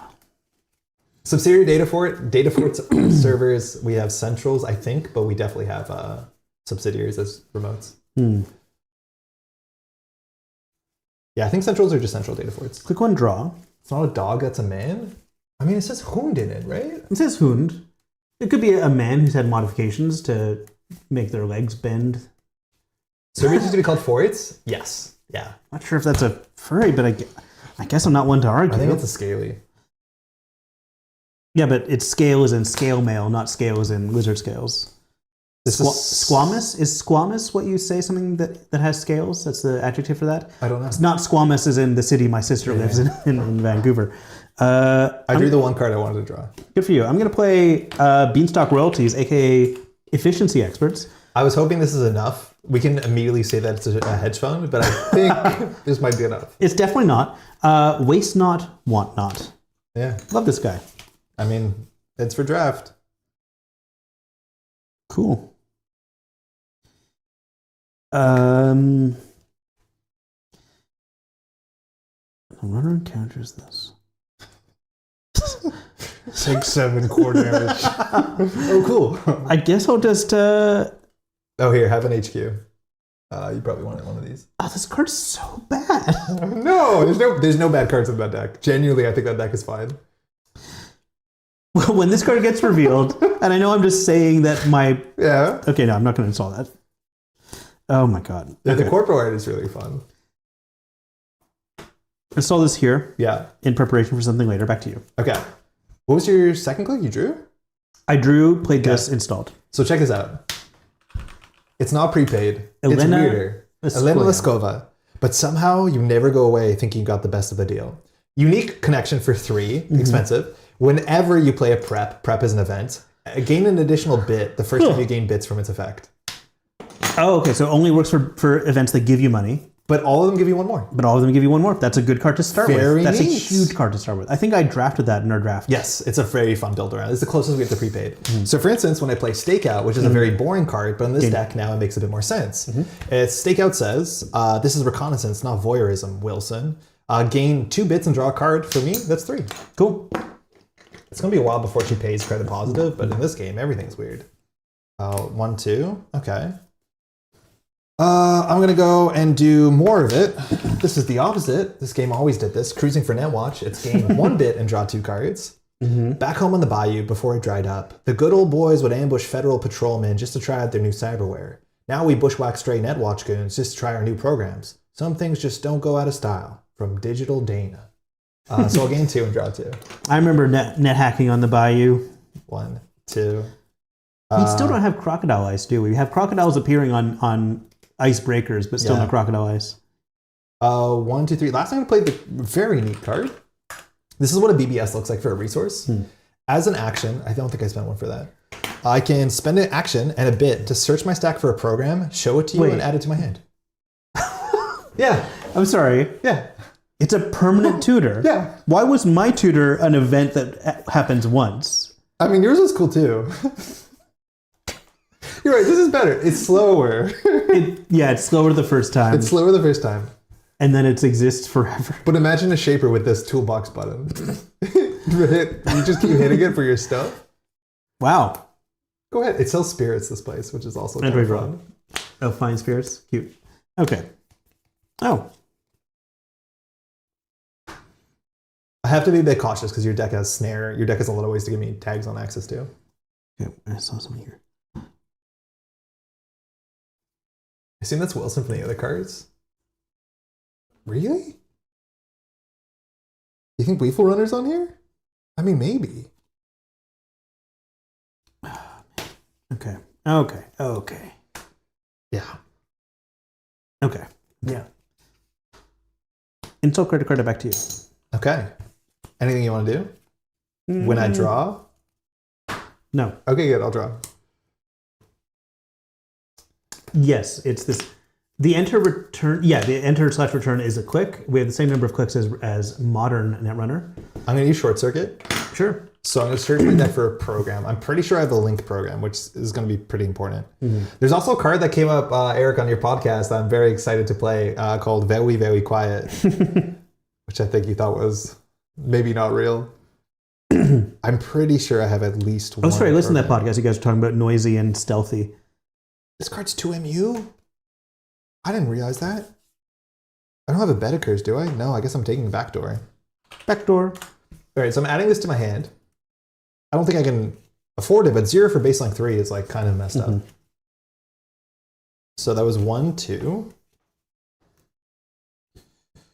3. Do you want cut? I'd love to. I'll take a credit, and then I'll play a backdoor. That's all you need. So this is 2 MU. Mando draw. So it'll allow me to participate in traces.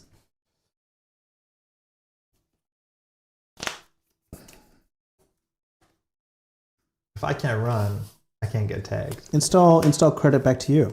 I'm scared. Good. What are these? How bad is it for me? I'm gonna draw.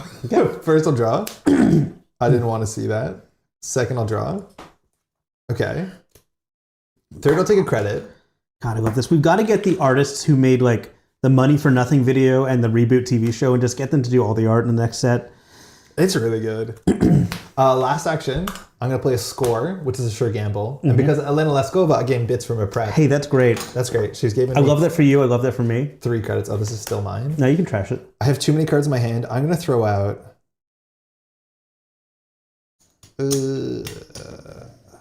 I'm going to break a this. very expensive Fractor called Dwarf. Oh, yeah. 6 cost, 1 for 1 subroutine, 1 for 1 strength, comes into 3 strength. Kind of goofy. Kind of goofy, but not the worst. Yeah, that's definitely playable. It's actually very good. It's okay. It's okay. Yeah, get the max headroom team. Oh, Eric, I'm glad you watched Reboot. Like, Reboot is one of the great Canadian exports, I think. Yeah, that was ours. Yeah, it's really cool. My turn? Yeah. Entry draw.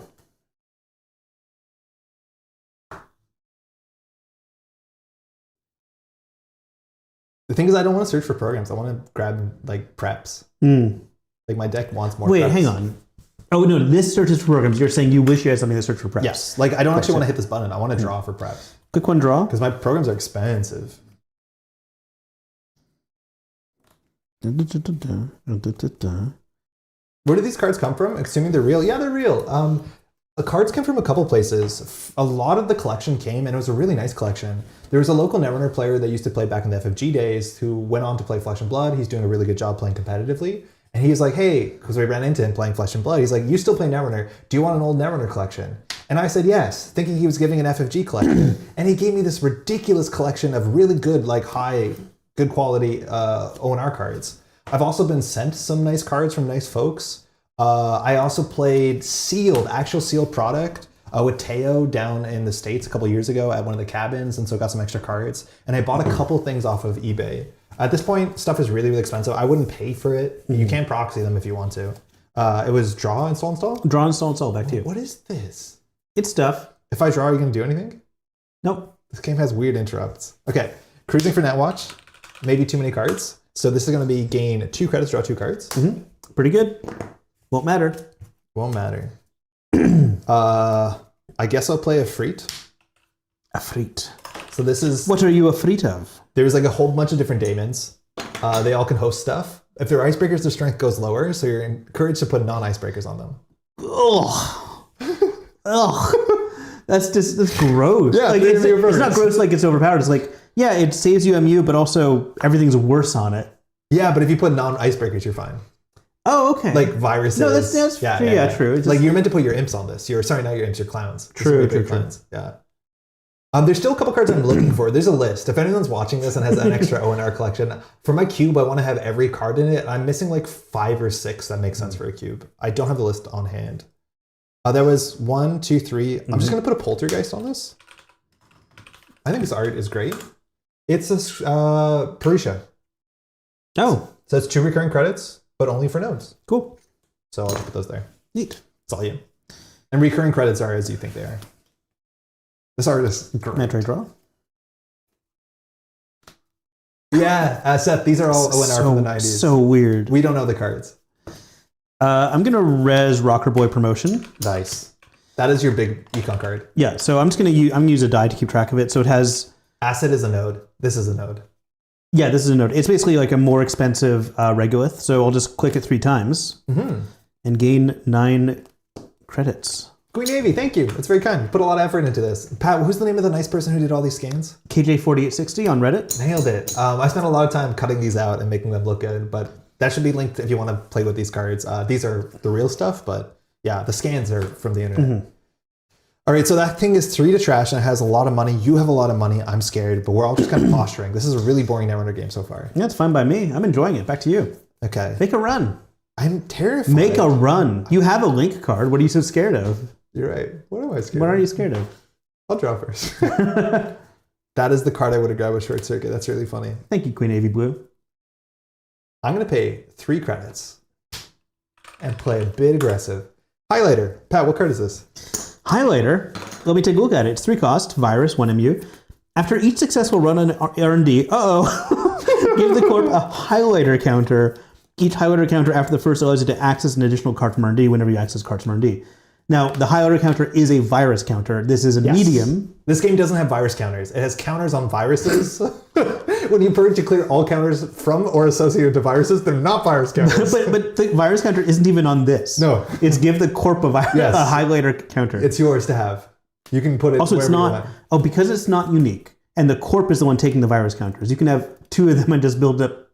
It was just like medium back in the day. No, but it's better than medium. Same as medium. Because if you had 2 mediums, it builds up twice as fast.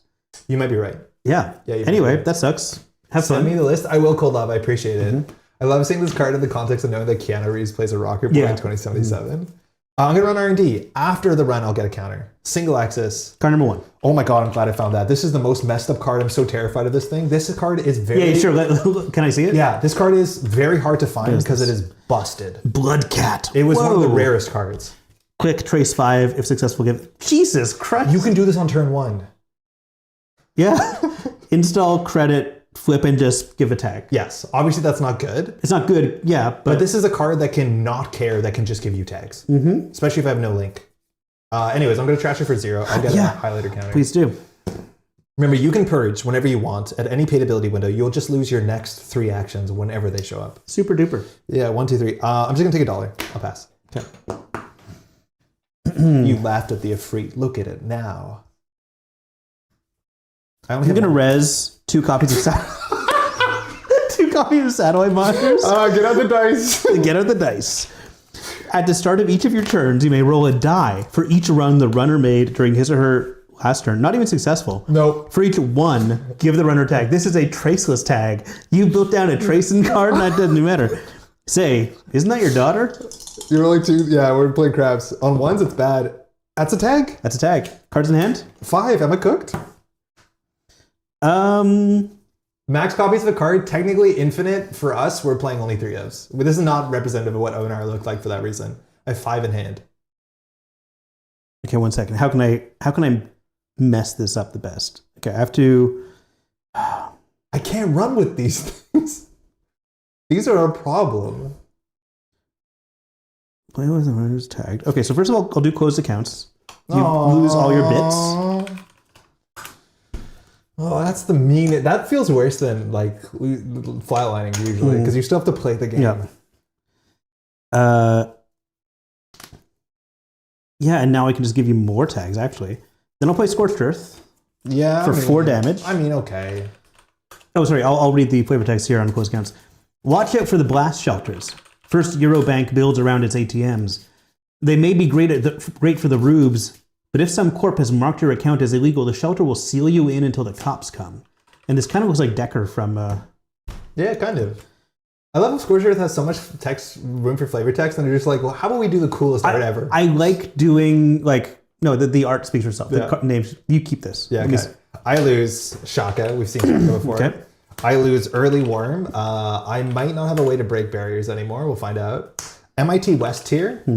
This is just Levy. Literally card for card, total reprint of Levy. 3 cost, shuffle everything, draw back up. And I lose the link card, which is like, I guess we can pull up the art, but it doesn't really matter.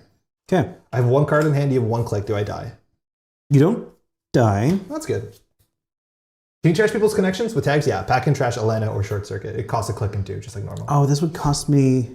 Constructed and ONR is wild. 5. You get a bunch of weird rock, paper, scissors matchups. Yeah, it doesn't sound great to me, but people love it. I'll take money from this. Back to you. Okay. A card in your hand costs 5? Yeah. And you didn't play it?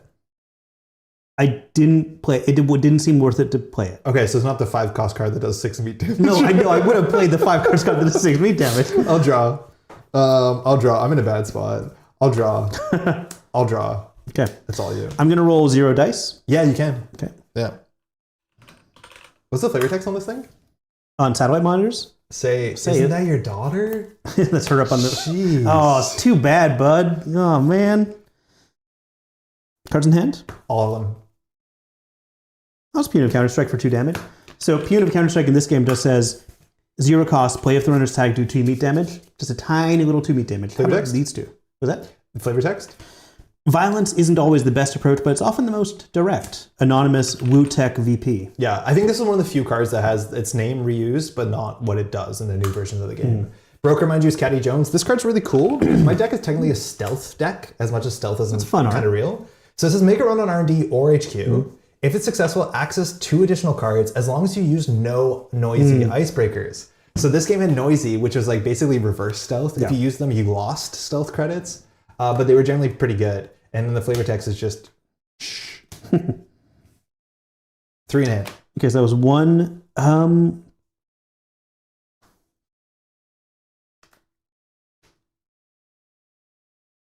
2 I'm going to overinstall. You can overinstall in this game, right? Yeah, sure. Okay. Just like here. Res the icon. No. So, and then I'm going to click it to roll a die. You definitely should have done this first click. If I roll less than or equal to the number of tags, I should have done first click, but I also want to do. Yeah. Like that was guaranteed. Yes. But, number of tags the runner has, Schleikund does 10 meat damage, and you trash Schleikund. So if you roll a 1, I'm dead. Yeah. Super dead. You won't. It's unlikely. It's a 4. It was a 2. It's unfortunately off camera. Yeah. It is a 2. Yeah, we're pretending it's a 2 because we want the game to go on a bit longer. I have to clear the tag now. Yeah. It's back to me? Yeah. God, that card is nonsense. 7 credits. What if there was a node that said, give -1 to all your dice rolls?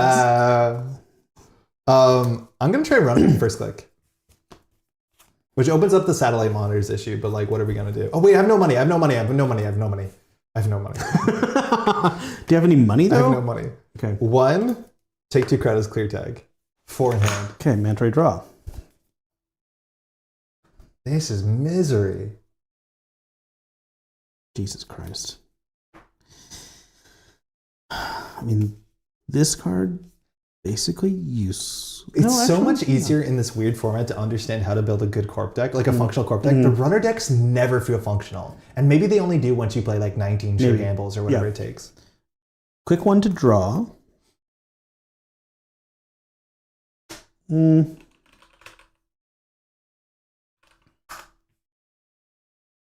guess just go install and install. Cool. Let's try and keep it on the table just for the stream. Yeah, let me move things off. I didn't plan to be going this wide, but... No, your deck does. Yeah, there we go. It's built like that. All right, that's you. I'm going to take a credit, and I'm going to spend it on a short-term contract. What's that do? It is basically the text of Armitage code busting. It comes in 12. Empty, trash itself, and you can spend a click to take 2 off of it. So I'm just going to take 4. It says, contrary to popular opinion, we are productive members of society. We just moonlight as data raiders by Spider Murphy. So I'll take 4. So I'm going to take a 5 off, take 4, and put a 1 on it. Yeah. That's all you. Mandatory draw. ONR art is such a vibe. It's really cool. So the problem is I can like maybe send it R&D and try and win. The issue is the more runs I make, the more likely the monitors hit. The more the monitors hit, the more likely the Schleikund just ends me on the spot. Even 1 run, like I'd have to run the odds. If I make 1 run, you have to roll 2 d6s, hit at least 1-1, then roll another d6 3 times and hit 1-1, and I lose the game. It feels possible. It's all very possible. It's all very possible. Yeah. You scoring? No, I'm just taking 3 credits. Didn't you score? That's wild. Okay, so all me. I'll draw. I have more brute factors in my deck. I'll draw. Take 4. Go ahead. Okay. Enter draw. I'll score this. Unlisted Research Lab. It's a 3/2 because it cost me 1, 2, 3. Draw an additional card at the start of each of your turns. You may feel some discomfort. Not optional. Genuinely not optional. Would be the coolest card in Standard. Yeah, there is another. That's true. It would be good. It'd be good. It'd be really good. Because there is the other one that is optional. Yeah, you can choose to draw at the start of your turn, but you also have a click for 2 button. Yeah. All right, back to you. Cards in hand. 4. 4 cards. Okay. I think I need to start taking apart your stuff, or I'm going to be in a bad spot. So first click, I'm going to run the middle satellite monitor. Roadblock. Roadblock. Roll a die. Roadblock says, When the runner encounters roadblock, roll a die. On a 6, de-res roadblock, and runner automatically passes it. Otherwise, add the result to roadblock strength for that encounter. Is this card good? No. I think this card's good. I forgot. So the fact that it adds to the strength is interesting. Yeah. Okay. But also, it's a 2-cost. I don't know. That goes away some of the time. I don't know. When runner encounters on a d6, de-res roadblock and automatic runner pass. Otherwise, add the result to roadblock strength for that encounter. This rules. I think this is really good. So I'm looking for a 6 here because I can't break this. You should just be trying to win with highlighter. It's true. There's a chance, but also the more runs I make. Like I only can. Yeah, I know. Obviously, if you make a lot of runs, I need to make 1 run. Yeah. 4. So it's 4 strength. I'm going to let the end the run fire. Okay, bounce. Cool. So it only keeps it for the encounter. Right. Should I keep going for it? I don't know. Should you? I mean, it's bad odds. And then these are runs for satellite monitor. I can't run again. Right? I can't run again. Like the combo is good. You've already made a run. Exactly. The combo is actually kind of sick. I'm just going to take 8 before you can trash this. Oh, I have 1 more click. You took 8? Sorry, I took 4. Yeah. Okay. Take $1. Okay. So now we have to do the silly little die game. So I guess I do mandatory and No, these are short turns. this is also draw an additional card at the start of each of your turns. Oh my god, yeah, start turn trigger. So start of turn, then these, then mandatory? Yeah. Okay, let's see if I remember that, folks. Now let's roll these. We're looking for no ones. That's You do snake eyes thing? So now you have 3 1 and 3 shots to end the game? yeah. So Hold on. You rolled 2 1s? I rolled 2 1s. I mean, hit the button. See what happens. Just hit it 3 times. Okay, so I'm going to roll a die 3 times. Wait, do I have another Schleikund in my hand? That would be No, that wouldn't matter. There's only one in the Yeah. deck. So if you roll sub 2 or lower, I die. Good game. Schleikund eats you for lunch. How about that for ONR, folks? That is absurd. What's the ice on this? Maybe I just run that down. Data Raven? Oh, that doesn't do anything, Kind of I don't think. Permatag in a way? It's weird, yeah. It's a weird one, yeah. Yeah. Another roadblock, a fetch. This was just a nothing ice because you already had the one that gives you it's fine. trace free, but it looks like ice. That's Roadblocks are good. Yeah, fetch is just it doesn't do anything. I think it just does a small trace, which is fine. I mean, roadblock is good because I want cheap ice, and I can't rerun it down because of this. It's like kind of cool. Yeah, I didn't really think about that as an interaction, but it's true. Like you can't just keep the normal way to deal with this is just to run again later in the turn, but you can't risk. I think I need to prioritize that because I only die if you have the right cards in hand. Now that you're drawing 2 a turn, I think I still die to it. But if this goes down, my threat on the table is like so much worse. Yeah, I would have been drawing some. I had an punitive coming up. I had other. Yeah, there we go. Yeah, lots of ways to kill. The other card in my hand I have is the Shell Traders, which is basically what's it called? Personal Workshop from back in the day, which is like a really cool engine card, but I can't be tagged. Can the card agenda just draw milieu? Yeah, it's not optional. Aurora, how's it going? How about the cards that say prevent mate damage? This has no hard tech. I think you can and probably should play hard tech. I'm assuming the game, because it was relatively combo centric, there was a lot of rock, paper, scissors, hard tech. For the sake of today, the tech is like soft. It's like good trace cards, the cards that trash assets cheaply. My breakers are okay. But we clearly don't know what we should be doing on the runner side. The corp side, we have a better idea. Like scoring is kind of cool. Do you want to play again? I want to play that. That seems really fun. Sure, you can play this one. Which runner deck do you want to do? I'll do the one I did before. I think that might be Is fun. that what this came from? Yeah, must be. that's fun. Okay, cool. Yeah.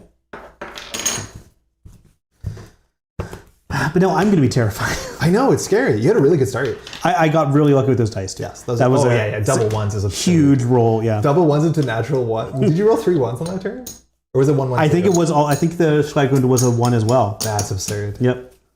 Cool. There's a certain error, Sire. I just missed the vibes. Yeah, so me much. too. Yeah. It is something. This else. should be something that are like prize card. Like this will be fun alt arts for like do an alt art like it's an ONR card or something would be very fun to see. Have you seen this card? City Surveillance. It's such a prison card. It's absurd. For each card the runner draws, give runner tag. Unless the runner pays 1 credit in addition to any other costs. And? To avoid resisting that tag. You may res City Surveillance just before the card is drawn. That's what you're asking. If you play Diesel, I can respond by resing this, and then you either take 3 tags or play 3 credits. I'm going home. I know. This is why I have to be careful. If your opening hand is Sure Gamble Diesel, or the equivalents in this game, you play the Sure Gamble first. I learned that in draft. I was like, I should draw options first. No reason to play Sure Gamble. Yes, and then that got res. I think in my first game I played Diesel, then Sure Gamble. And I'm like, because I didn't realize that was a possibility. Your deck has 2 of them. A card is absurdly good because from what I understand in Constructed, people were draw maxing. Like the quality time equivalent, decks would play like 10 of them because why not draw 5? Yeah. I adore the Satellites art so much. It's really good. Dear friend of mine produced the reboots first couple of seasons. I miss him. He was awesome as hell. Oh, that's really sweet, John. There are efforts out there to like document Reboot's creation and like remaster all its episodes. I'm hoping that that's going well. Very cool. But thanks for sharing that, John. I'd like to hear more about that one of these days. Yeah. 4 to 6 dice rolls once. Ah, man. Yeah, there's some really goofy econ cards that are based off dice. They're all like very mathematically bad, but I think that was kind of the point. Because Garfield was a mathematician, so like he should have known better. He probably did know better. He's like, this is how I finally teach these damn kids about probabilities. Yeah, some of them are like laughably bad. An original pilot VHS. Because this was the question. Say that you had an operation in this game, a prep, an event, whatever you want to call it, and you had to roll 3 d6s and gain credits equal to the pips. How much should that card cost? You're kind of gaining a Sure Gamble's worth. Depends what you roll. Like the you'd be getting a little bit more than a Sure Gamble's worth. Well, what's the cost? That's the question. Yeah, so it would cost 6? This game costs 7. Okay. So on average, you're rolling what? You're rolling 9.5? So no, I think you're rolling 10.5, right? It's 3.5 times 3. So it's 10.5. Yeah, you're right. Yeah, you're right. I did the math wrong. Yeah, so on average, it's like a 3.5 econ card. It's like worse than Sure Gamble. But obviously, yeah. Garfield was a cat. I mean, yeah, it's correct. I always get, Transformers Beasties was what they called it in Canada, but I think Beast Wars is what they called it in the US. I think so. I've watched that a lot. I made my parents watch the finale episode with me. Because it was that important? Yeah, I was like, well, no, it's my turn on the TV. This is the Beast Wars finale. Oh, I got it. Like, depth charge is in it. Depth charge was, I think, was that the crab? I had the crab. That was my favorite Transformers toy. I'm going to mull again. Why am I still shuffling? Besides having the Trace 10 card, I don't want it. It's so hard to like rewire yourself when you see Trace 5 and you think it's sick. And then you realize, no, this is Trace 0 functionally. I wonder how much below curve cards were intentional. Jeff, how's it going? I assume very, like the curve in this game is also just a different curve. It's a way worse curve. But they still had like cards that were on curve for Modern Netrunner, which is also kind of cool. I don't know. This game, like, the more you think about it, the less parts of it make sense, but it's like the most charming thing to dive into because there's always like a weird thing to discover. Yeah, I'm keeping mine. Big Rat Trap fan. I was a big fan of, oh God, I can't believe I'm forgetting the names. Obviously, Rhinox. Go look at fun. Look at fun. How many cards do you think are in ONR? How many cards total? Yeah. 300. I think it's like 4. Must be more. Yeah, must be. Yeah, it's a bit more, but it's smaller than standard. Okay, we're gonna do 1, 2, credit, simple start. Simple basics. Start. Love to see it. What is all this? ONR? Score. Nice. Or Beast Wars talk. How did one of them just get away with being called Dinobot? It's no wonder he got exiled and had to join the. Is that bad? The Maximals. What's wrong with Dinobot? Because there's multiple dinosaur ones. There's like I see. Megatron was a T-Rex, and then Dinobot was a Deinonychus. You said Deinonychus. Yeah, but he wasn't spelled. It was anyway. Yeah. I'm going to click 2, run that remote. Click 2? Yeah, click 2. I'll protect it. Okay. With the strongest of all strong cards. You're playing. It's a data wall. Okay. Softest wall. The art is literally a fence. Data Wall 2.0. It's just a fence. It even has holes in it. I think Data Wall 2.0 is the fence, but there's like cockroach characters on it. Oh no, it's a different kind of fence with cockroachy characters on it. Okay. Yeah, just little walls. It'd be funny if it was the same art, kind of like what Unstoppable does with its increasing levels. Yeah, I wish Arkham Horror did that. Oh my god. God, that'd be great. 586 cards total ONR with a quick look. Okay. That sounds very correct. Don't want to knock Garfield, but the game design philosophy feels erratic, and making chase cards is already part of the model. Yeah, but I don't think he did it in like a predatory way. I think he genuinely wanted them to be like weird relics. Like I don't think he expected people to own all the cards. I'm pretty sure he talked about that a lot, where he's like, "Oh, I wanted you to have a special thing." Yeah, I believe Garfield when he says like, I didn't think that this would be like a game where the rich people would win. I thought it would be a game where everyone came in with $50 and everyone had a totally different card experience. pool. Yeah, kind of like what he made with Keyforge eventually. It was what he wanted Magic to be for sure. As much as I'm sorry, that was 1, 2, and a 3. I'll draw. And randomism wanted players to figure out power levels and for rarity of gate card pulls. Yeah, that's weird. Put down Bedekers. That card's good. I like that card actually a lot. Top deck. I'm going to just triple advance, get myself on there we board. Go. All right. It's Marine Arcology Econ Sol. God damn it. That's a good one. Just 2 click for 3 credits in this game is just kind of good. It's all you. 5 in hand. Cool. Play Crash Everett. Inventive I fixer. love this card. Nobody drafted this card when we played Sealed and draft, and admittedly nobody knows the card pool. This is one of my first drafts. This is such an absurd because it fixes your draft. Yeah. So go ahead. Whenever you draw 1 or more cards from your stack, not even the first time per turn. Yeah. Draw an extra card and then choose one of the cards drawn and either trash it or return it to the top of its stack. Oh, interesting. Yeah, it's not Mr. Lee. It's cooler than Mr. Lee. It's cooler than Mr. Lee, yeah. And I'm cool throwing out half my deck, no problem. Yeah. Because every card draw being 2 draw, it's like, cool, class act, but Anarch. Anarch class act. Okay. 2, I'm going to draw. So I'm going to look at 2 cards. Hey, Mila, how's it going? Everyone is doing well. This has been a really fun night. Hopefully you're well. This is such a painful... Oh, no, wait, I don't have... Oh, yeah, okay, so I'm going to put this back, keep this. Sure, lose extra card draw. That's really cool. Then I'll play Jack and Joe. Oh, okay, that makes sense.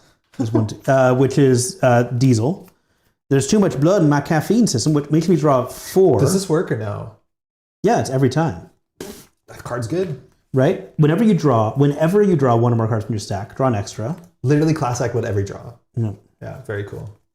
Garfield is based. He's so right about lasagna. Yeah. Once per turn, right after making a successful run, you can... Ian, it does. It draws everything. You can deck yourself out half the speed. This orange cube.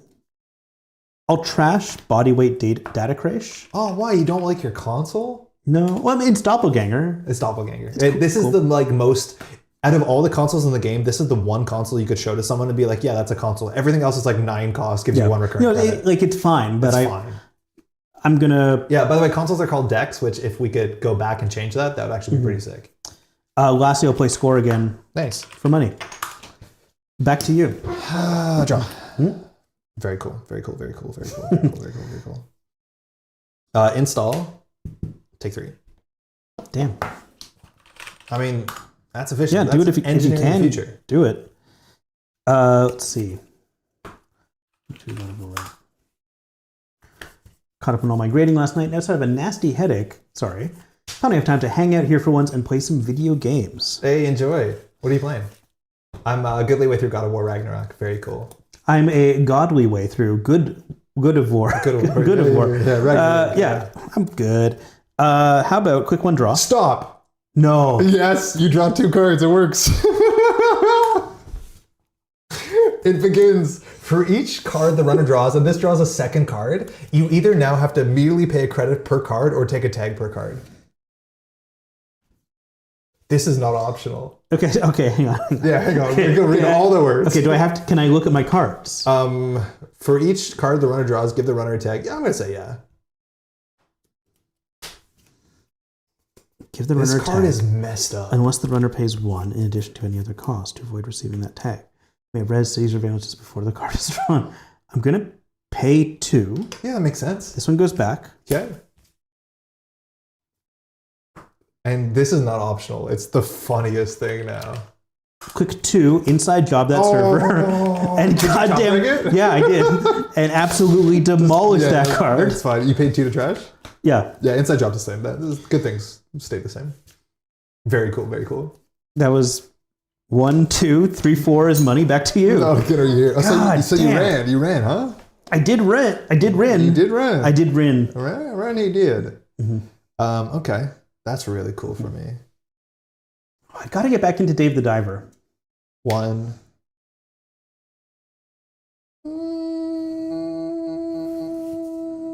No. Yeah.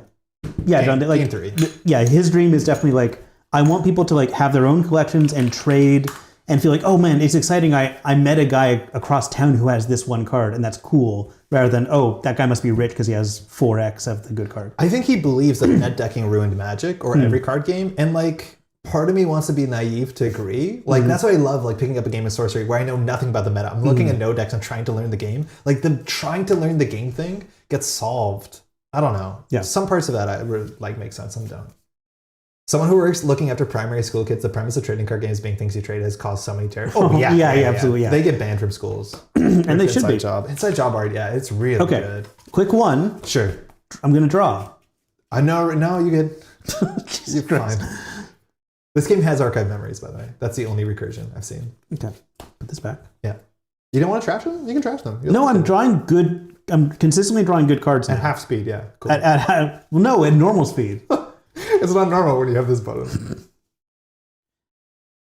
Okay.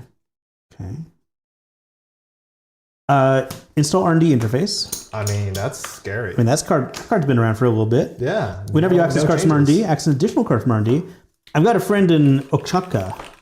I know this place in Mexico. I don't know how to say it. I have a friend in Oaxaca who sells to ops in Cuernavaca who supply a tech at Arasaka. I think it's Oaxaca. Oaxaca. That makes they a all lot of rhyme, sense. yeah. That makes a lot of sense, yeah. This got reprinted, exact same text, no changes, no notes. Fantastic. You're going to use that when you have 2 credits? I'm going to run R&D. See 2 cards, please. Go ahead. Your funeral. Hacker Tracker Central. I'm just saying this out loud so we can... after each trace attempt, whether successful or not, put 1 credit from the bank on Hacker Tracker Central. During a trace attempt, each bit you spend from Hacker Tracker Central, I guess it's implied that you can use those credits. Yeah. Increases by 1 both your trace strength and your trace limit. So I think tracing financially is just ruinous. So cards like this, and I couldn't... This makes it a lot more sensible, yeah. I couldn't fit all the copies of Crumbs. I'm pretty sure you drafted this when we played Sealed. Maybe, yeah. These cards seem necessary to make trace make sense, but oh my god, deck slots for not super consequential cards. What's the second card? You're not I'm not going to trash it. Okay, this is the second one. That one's on the bottom, yeah. Okay, good to know. Yeah, it's the city of Mexico, yeah. And the type of cheese. Yeah, ONR is based in Cyberpunk for sure. Oaxaca. Hey, Garcia, thank you. 1, 2, 3. I'm just going to take a credit back to you. Okay, top deck, the Hacker Tracker Central. I'm going to shuffle my hand. Warrior. I'm going to put a card on the table. Okay. I'm going to res our friend here, Keanu. Okay. Rocket Boy Promotion cost me 4. This is a lot better than Marine Arcology, kind of. 15 credits is a big number. Yeah, it's a big number. Econ cards in this game, like random numbers. Then I'm just going to go ahead and take 6. Okay. I need money. Maybe I should have been trashing cards. Quick one draw. Yeah, I think you should trash cards. You're not going to play all your cards. No, you're good. Thank you, though. Appreciate it. I've heard of Oaxaca, but I haven't tried to apply my brain to reading it aloud before. I know there's a board game called Oaxaca.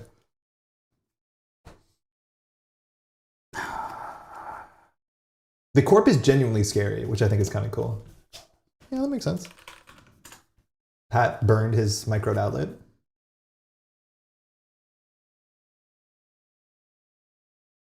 It's big regolith, yeah. It is expensive, big regolith. It's literally regolith. It's regolith, but it costs a bit more. little bit more expensive. Yeah. Just a teensy bit more expensive. Yeah, that's kind of sick, actually. Wait, it's just regolith.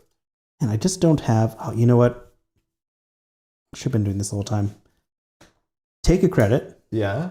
Are you manifesting me? To install Wilson. Oh my god. Wait, how are you going to afford this? So I drew credit, install, free run on R&D. What does Wilson do for those watching at home? Each of your turns you may choose to gain an action which you may use only to make a run. You cannot spend more than 3 credits during this run to pay for using icebreakers or increasing your link. Use this ability only once per turn and only during your turn, and then I can trash him to do cool stuff. Yeah, cool. Okay, so first... Access 2 cards. First, not unique, weirdly. Not unique. That is interesting, isn't it? You've seen this one? Yes. What about this one? That one is an agenda, which I'll take. What's it do? Marked accounts. Oh, oops. Go ahead. When the runner accesses marked accounts, give the runner a tag, even if it is not installed. Which is a 4-2 ambush. If marked accounts is accessed from R&D, the runner must show it to you. Oh, can I see it?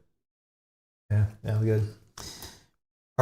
First Eurobank called, reporting a failed credit transfer from one of our marked funds. They're giving us the perp's address. Good. So which fund was broken into? Get this. Counter intrusion disbursements. Okay. Yeah, okay. It's a little play. Yeah. It's a little one act on the bottom of a card. Hey, you got 2 points though. That's sick. You have a tag. Take your credit. Back to you. Cards in hand. 5. I can't do anything about that. And I've been filtering, so you know they're all good. They're all good cards. I will respect Wilson and trash him, because otherwise Wilson can protect you from weak damage, right? I guess I could have trashed him to avoid. Oh yeah, wait, it's up to you. I will trash him to avoid taking the tag. Sorry, is that okay? Can we rewind? Totally because I think that's the funniest thing. Acceptable. Go Hannah. Yeah, okay, you remove the tag. Is it a void or remove? It's a void. Okay, yeah, so you avoid receiving a tag. That's totally fine. Mm-hmm. Yeah, that's fine. Sick. Okay. Yeah, it's sort of Wheels-ish adjacent. I was saying earlier how I would play this if it were real, but Hannah does just exist. And I'm going to take 6 from this. Okay. It has 3 left on. Money's good. So you're protecting R&D for some reason? Yeah, the R&D interface, I don't like it. 2 to 2, we play a 7. Yeah, there's a lot of flaming text. The font sizes can get really small. There are no rules. Successful. I'll run HQ. Yeah, okay. Click 1. Hang on. I do not know what calculus you could possibly be doing. Yeah, okay, quick 1. Yeah, please. Access. I'll pay 4. Can you read the card text? We've heard this one before. Trap! Exclamation point. Node, ambush. If you pay 4 when a runner accesses trap, please. It does 3 net damage and gives the runner a tag, even if trap is not installed. Ignore this effect if runner accesses it from archives. If trap is accessed from R&D, the runner must show it to you. I will be trashing this card. Unchanged, no notes, keeps the exclamation mark since 1996. Oh, this is gonna hurt. The classics are good. Click run with restrictions, yeah. We're gonna lose a clown, so this is your kind of turbine. We're gonna lose a shaka, that's too bad. Sentry breaker. And we're gonna get rid of another clown. Oh, just the clown card. Do you want to trash trap for 0? Okay. You have a tag, 2 cards in hand, and 3 clicks left. If only I had my Weefle runner. Huh. Okay, what do I do? The difference with this trap, Zen, is it's yelling. Snare is lowercase, trap is all uppercase. I'll trash the R&D ice with security code worm chip. I love this card. This art's so whack. This card's so cool. Yeah, 0 cost. Play only made a successful round HQ this turn. Trash a piece of unres dice. I think this is kind of printable today in a lot of ways. It's like a weird mix of criminal and anarch. That's the thing. Like to me, it would be like a slash. Dual faction card. Dual faction. Shaper cannot play this, but it's a criminal. Such a cool card. Yeah, genuinely cool. Very interesting card. Yeah. Or maybe just make it neutral but cost influence. I think that would make the most sense. No, it has to be criminal. Okay. Yeah. Well, I mean, it has to be anarch. Yeah. Are you gonna float tag? With 1 card in it back? Come on, you can't end the game like that. You can credit clear the tag. It's the best you got. You will die. Yeah. I'll credit clear. Sorry, I was like, wait, I don't have enough clicks left, but you got it. Okay. Good? Okay. Yep. I only ran once. Yeah, that's fine. Just be clear. Yeah, I know. I'm aware of that. So Pat knows this. I also think this design is like, I don't know if I can remember the runner ran twice, but it's a really good trace card if the runners ran twice. You know what helps you remember how many times the runners run? That satellite card that lets you roll a die for every time they run. You do want to remember that one. I'm going to do gain 3 off my Rocker Boy. It's trash. It's just Regolith. We're going to install a card in that server. And I'm going to, I don't think on 0 credits you can get in here unless it's like credit inside job, but that seems ridiculous. So I'm going to install another remote. That's all you. Okay. Oh, actually, should I leave R&D open? Yeah, F it. It's fine. Quick 1 draw. Forged activations? But this is no choice. It just trashes. 3 install and then take money from this, and it has 5 left on it. Cool. This is the Armitage code busting equivalent. Contrary to popular opinion, we are productive members of society. We just moonlight as data raiders. By Spider Murphy. Triple advance. Cool. Score? Score. Unlisted research tech. All right, so you're mandatory drawing extra cards. Research lab, yeah. Additional card at the start of your turn. I'm assuming that's attached to mandatory draw. I don't know if it's a start of turn trigger. It feels like it's attached. It feels like it's attached. Yeah. So I'll mandatory draw twice. And it's not optional. Like I have to do it, which is kind of fun. It's all you. I'll take 2 from this, then run R&D. See 2 cards. First. These are all new. Keep it. Okay. Second. Keep it. You know I'm going to be drawing these and breaking lock every turn, which is like kind of useful. Exactly. Yeah. Draw. Thinking. Money, run, draw, money. Back to you. Yeah, save $6. $6. You've run once. Mando, second Mando. Cool. You've run once. We've all agreed on that. Just the one time. Yeah. How much does it take for you to beat a Trace 3? It would cost me 2 credits. 2 credits to do a Trace 3. Yeah, that's cool.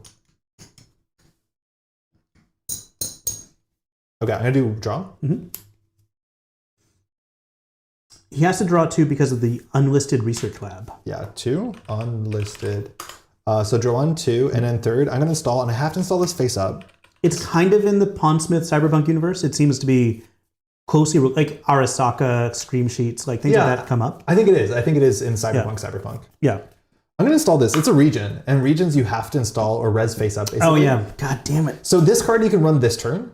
From this point forward, after your turn, you can't run the server unless I install or advance in it. That means if I put it on something really cursed like a city surveillance, like good luck.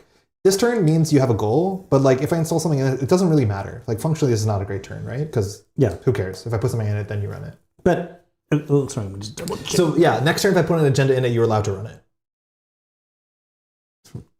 Maybe you run only if you installed or advanced a card inside or on this fort you lost. Okay. So it doesn't really matter. But imagine I got a Vapor Ops on it. Well, actually I have to advance that card, so that doesn't work. Yeah, neat. Netrunner cards are printed in dark mode. It's all you. Okay. That feels like a problem I have to solve, so I'm going to use Crash. Yeah? Are you going to interrupt my draw? Nah, you good.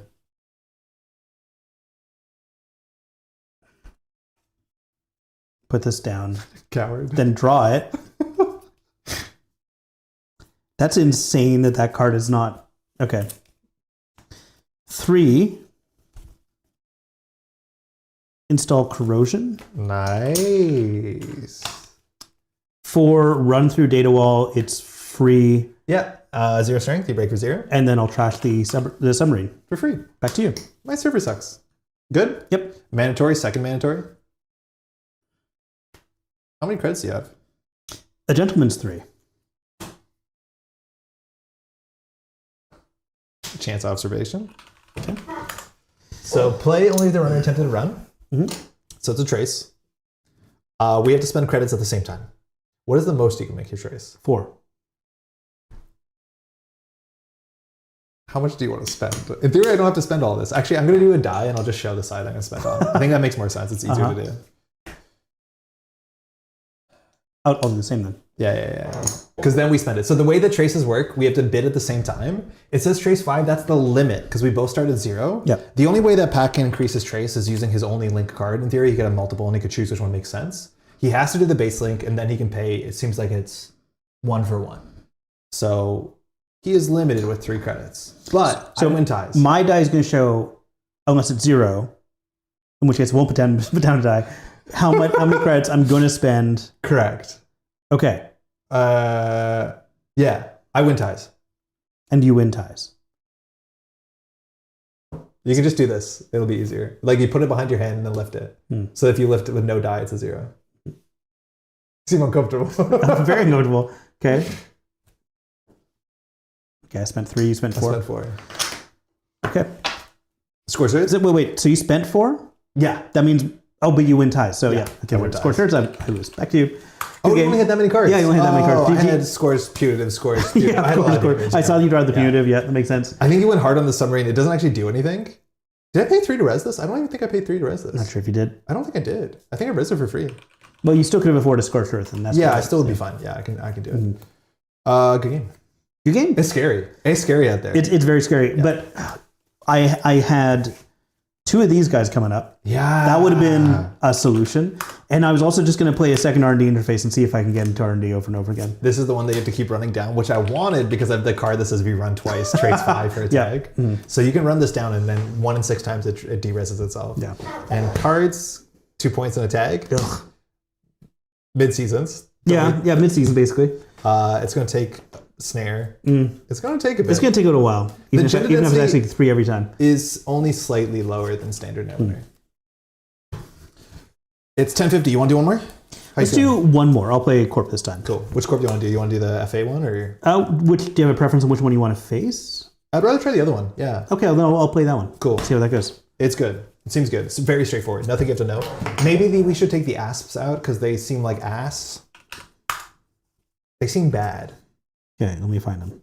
Do we have something to replace them with? Yeah. Can we find something from the other deck to just fit in there? Maybe the roadblocks? No, we need a sentry. Yep. This is neat. Yeah, thank you. I put a bunch of time into making this make sense. It's all from the cube. I'm hoping, Zen, if you want, we're gonna play. We're gonna do a draft day at some day in Montreal. If you want to come play some draft, I think it would be really, really fun. Yeah, we need to get a runner win. That's for sure. So I undid the cube. Just two asps, right? Yeah, I think that's it. And you feel like they have to be sentries? I think it makes the balance yeah. make a bit of sense, and I've already sorted this in a way. This card's that's true. Has runner not won tonight? Yeah, I guess not. Heavens no. But our runner decks are like bad. Yeah, this is a good one. I'll put this in. That one seems good. This seems good too. They're scary. They're expensive, but you have ways to res them for free. Data Naga. And these go over there. Here, let me reset this. Mad love for ONR. Yeah, I do want to keep saying this, is that ONR is probably a very different game than what we're playing because ONR did not have card limits, so decks were more combo decks. We're playing like it's Netrunner in 2013 with 1996 cards. This is so cool. First of all, yeah, this is illustrated Data Naga or Data Naga. Yeah. Illustrated by Kaya Folio, like an absolute legend of Magic the Gathering art. Really? Yeah. This does look like old Magic the Gathering art. Yeah, absolutely. As it says in the Upanishads, "O thief, you have a right to your labor, but not to the fruits." Which is a very that's an intriguing flavor text. Yeah. I'm like that sounds like kind of a Marxist quote, but I'm not sure. Yeah, I don't know. It is very interesting. I want to know more about that too. Anyway, we'll see that card later. So the sentries I think got a bit scary. Yeah, they definitely just upgraded for better snake. Yeah. The stream has been incredibly entertaining, SRN. Thank you. Hey, appreciate it. Again, what's the name of the nice person who did all these scans? They have to be thanked many times. KJ4860 on Reddit. Hey. You can look up, what do we look up? Like Netrunner, ONR. Yeah, I'll have the link. MPC scans or something like that. There's a Reddit post. Go to your search engine and search Reddit, MPC, ONR. Yeah. It's like a post from 2021, which has a Google Drive link to all of these cards. The resolutions are like relatively good for print. Yeah. I think they were touched up by whatever like AI filtering back then. So they get sometimes a bit deep fried, but they're super legible, especially because the fonts get a bit tiny.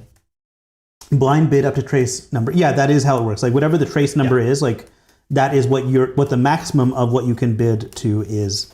And a runner, of course, needs to have a tracing card or a link card in order to even compete. Yeah, if you have no base link, you cannot participate. It's like you're encountering an ice made entirely of tracing, but you need the specific icebreaker to beat that. One of the weird things that's like, I think we're not going to see here, but we're going to see when we play Cube, is that there's a lot of cards that are weird, but they're bad.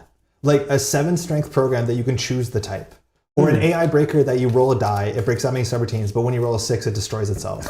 Or a card that breaks subroutines, but you roll a die, except you have to take that much net damage. Like there's some really weird stuff. The thing is like they don't make any sense in the context of sealed play. Constructed play. But when it's draft, it's like, oh, these cards are kind of things that matter because you have to play the weird stuff. How many copies of Loans from Chiba? Like Loans from Chiba, I don't think we'd play in Constructed unless we build like a really goofy combo deck. Is that the one like once your money runs out, it does like 5 damage? So it gets 12 credits when you play it. Right. Every turn you lose $1. If you can't pay this, I think you take a ton of damage or you just die.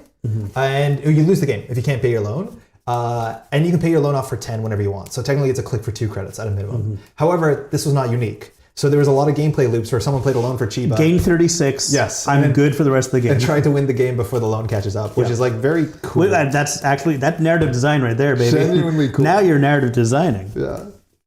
Yeah, I know there were decks where the loan from Chiba was the only econ card, and then they just like combo out as fast as they can. Because this game had ridiculous card draw.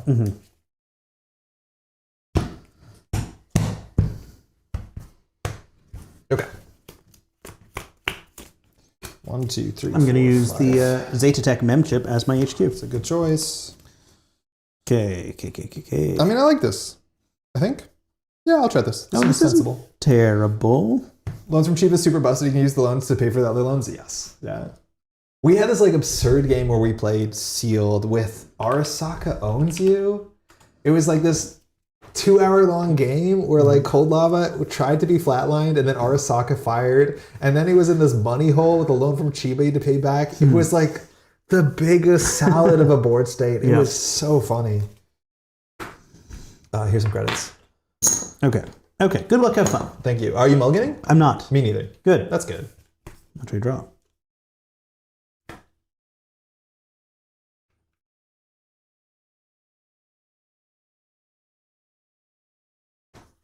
This will confuse people. I'm just going to flip it.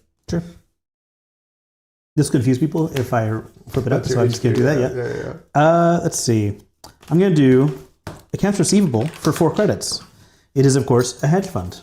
Where do I find more information about this game? I'll put some links below, Queen. If you just search, there's a website, it's like arasaka.de that has a whole bunch of links. If you want to find all the card art, go search CCG Trader Netrunner. They have links to all the gallery.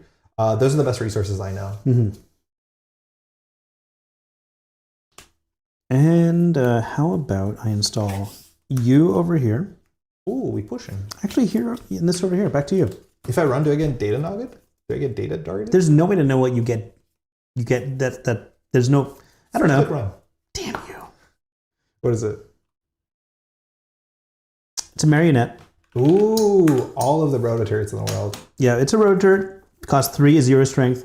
Trash a program, and then end the run. So this is what I don't get, right? Okay, this is Marionette, Sentry Killer, program end the run, and when I pass it, you can pay $1 to return it to hand. I'm sorry, I did not read this text. Yeah? When the runner passes it, pay $1 or uninstall it. Yes. Because you saved a credit on this compared to bond pay, I don't know why you would do this. This is bond pay, which is the same card, but one costs more. I would just play that. That's Rototurret. I would just play that. Why don't I play that? Why isn't that in this deck? You can pay one more right now. We'll just say it's a bond pay. No, we're playing original Netrunner. We're showing the original Netrunner cards. And I honestly think in some combo decks, maybe that one credit mattered. This card came out not in the first set. Yeah, I mean, it's a rush card. Yeah, I guess so. Yeah. This is 2.1, so this came out not in the core set. Bond pay was core set. Okay. The number is cut off on these cards. The marionette's not such a big deal. It's who's pulling the strings. Very cool. That is the big deal. I'm going to play the Shell Traders, which I'm so stoked to play this. Okay. I think there's a couple of these cards that came in alternate printings. I have some of these alternate printings. They were just given to me in the collection. These printings are very rare and expensive. This is the core printing of it. So a lot of text on this. The short and the long is you spend an action to put a program or hardware on this. Every turn, you take a counter off of the program. The programs come in with counters equal to their cost. Interesting. When they have no counters, they're installed. And can I pay any money to remove counters? You can. At instant speed, you can pay $1 to remove a counter. This was the Personal Workshop, which was an incredibly impactful card in FFG Netrunner. Love that card. For many, many years. Whether you played Shaper or Noise, this is that, no notes. It should just come back. It's actually cheaper, just strictly cheaper. So I'll play Shell Traders. I'll put on top of it a Cipher Master. So it comes in with 4 counters. Eventually it'll install itself. This is a Code Gate Breaker. It does 2 for 1 to subroutines. 1 for 1 strength. Comes in at 5 strength. I don't get this game. Sorry. It costs 4 it costs to 4. install. Comes in at 5 strength. Comes in at 5 strength. It breaks 2 for 1. That's classically pretty bad. That's not good. Yeah, you're right. But 5 strength. Okay. You can pick a lock. You can pick your friends. Now, thanks to Cipher Master, it comes in with 4 counters. Last click. I mean, I guess I'll just do a stakeout. We've seen this one before. I like the art. This is Reconnaissance, not Voyeurism. Wilson. Game 2. Draw a card. That's all you need. So it's a resource. Okay, I see. Yeah, it's just a resource. Mandatory draw. Oh, there we go. I do have stim hacks, by the way. Cool. Yeah.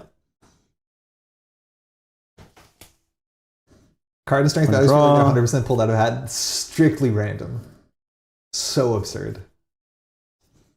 Credit, back to you.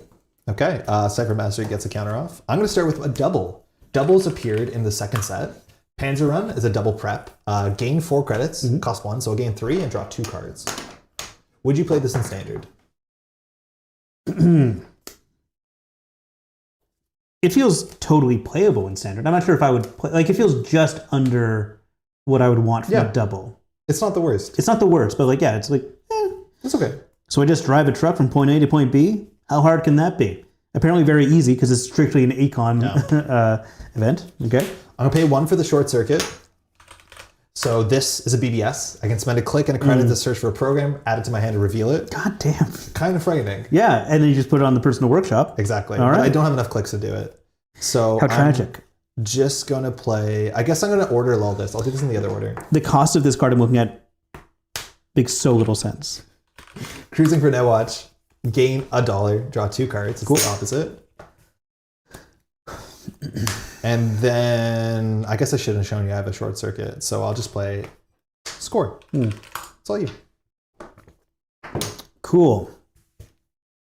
What happens if I grab a medium, a highlighter, and just send it? Is it bad for you? I don't know. Do I have any traps in here? No. You're an honest scoring deck. Well, better than Lilo, but Lilo shouldn't see play. It is draws less than Mandatory Lilo. Ooh. But money's good. Corporate hospitality with no recursion? Yeah, but runner, which is very different when it comes to doubles.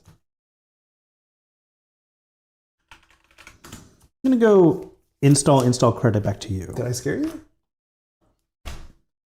One comes down. I'm now going to do the short circuit. This feels already like... This feels good. This feels great for you. And then I'm going to play this not button. sure what I can do about this right now. I'm going to search for a sentry breaker. I don't think I can make a good choice. I think I'm just going to make a choice. I'm going to grab Shaka because we like Shaka. So this is my hand. That's 1. 2, I'm going to host it on the Shell Traders.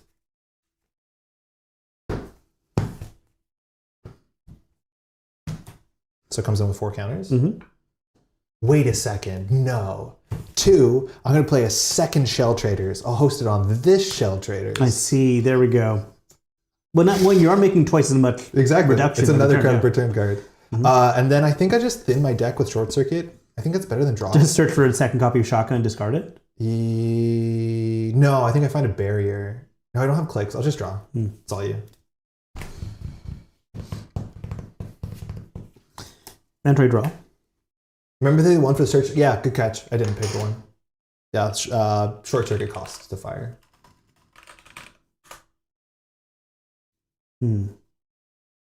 There's a BBS for preps and a events, but they only look to the top 5, and you have to pay 1 for every card you draw that way. That's not great. It's not bad. Okay. It's all paying 1. Yeah. Nice. Oh, you cannot cash that check. There's no way you can cash. It's going to my side of the table. You think you can pay for that? Let me see. Let me see this card again. Okay, so it's 2 for every 1. 5 strike. And this is a sentry breaker. So yeah. I mean, this is pointless. I mean, it's still 1 for each, so that's okay. Yeah, it's something, and it makes me install it. Like that's the part. It starts at 2. Yeah. Yeah, you're right. Actually, no. Hang on. No, I can cash this check. It's still paying 2. Yeah, sure. Remember, your deck is, oh my God. Your deck is 3 accounts, the credit consolidation. So you want to be on 10 every once in a while. That's fine. You're in my head now. Okay. 1 and 1. I'm going to use the Short Circuit. And this is for all the stealth lovers out there.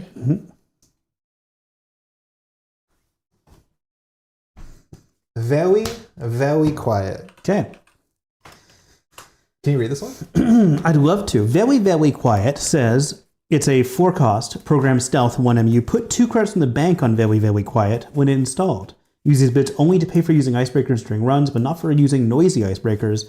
If you use any of these bits, replace them at start next turn. So they're recurring credits, strictly for using icebreakers. It's a 4-cost, 2 recurring credit stealth thing. But there are no stealth breakers. The only thing is noisy cards eat stealth credits. Yes. So one of them just says you can't play the other. Yeah. But if you only play non-noisy, you can use stealth credits. Yeah. And this is really good. Like 2 recurring credits. This is very good. It's good. Yeah. I mean, it's slightly more restrictive than multi-threader. But it's Chesval on all servers. It's also better than Chesva. Yeah. It's only for programs.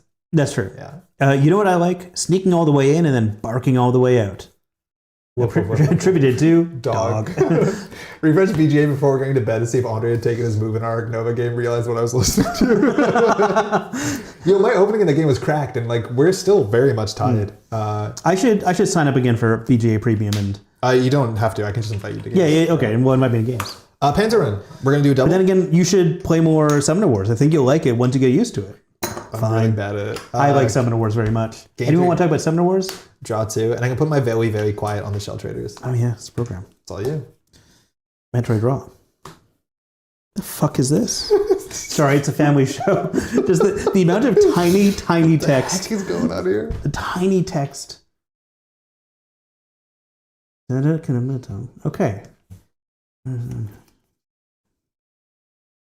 Yeah, BBS is a weird thing. There's a whole series of different BBSs that search. There's even some prep BBSs. Oh, wow.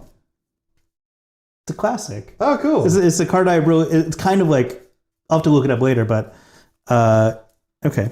Let me think. There were pop-up windows, mind you, for every type of ice. There are pop-up windows for every type of ice. What do you mean? Sentry, Codegate, oh, I see. Yeah. All have a card that when you res it, gain 3 credits. They res for 0, and it's 1 to pass them. Yeah. Take 3, back to you. Very. Shaka. Mm-hmm. You got it. I'm biting. I'll run here. First click. Res Sleeper. It's a Codegate. Okay. So if I want to break this, it costs me 3 credits. That is a check you can cash. Very interesting. Yep. I went to the bank. They said this won't bounce. Yeah. But he might bounce off of it. I'm going to bounce off of it. You're right. I'm going to use Short Circuit. I'll pay 1. Mm-hmm. Search my deck. Mm-hmm.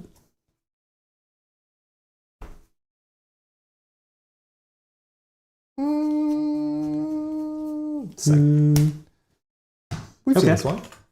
Let me just check my R&D ice. So this is conduit or medium. First, second. I think I paid 1 for that. Third, I'll host it on the shell traders. Makes sense. Fourth, last click run? Yeah, I think I'll last click run. That's fine. I don't think there's tags. Res Wall of Static. Ooh, I can't break that. It's a 3/2, unlike FFG, which improved Wall of Static into the still not too popular piece of ice. This is Central's Palisade, right? What? Palisade it's a Palisade on Centrals. Yeah, exactly. That's all you. Yeah. I'll pass. Yeah. Metroid Draw. What did you got there? Every turn I draw, I'm like, what is this? What is this? I don't even understand what the art's depicting. I know. It's like a sorry, hang on. This one's a magic eye painting. There we go. Oh, there's a dolphin. Okay. Is it good? I don't think there's bad cards in this deck. Okay. Res. Nice. This card is This is so Vapor cool. Ops. You want to talk through Vapor Ops? Because I think I can just fast install something. I don't have a link card yet. So Vapor Ops. So install. Advanced. This takes a click. Never That's mind. what got me too. I had to biotic it. Interesting. You want to keep advancing this. I do want to keep advancing it. You're right. Well, in that case, it's going to be that res. Yeah. Take 2. So now I have to run it down or run HQ.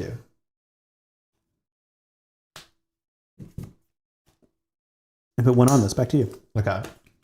I'm going to do very, very quiet. I'm going to do Shaka. Mm-hmm. First click HQ.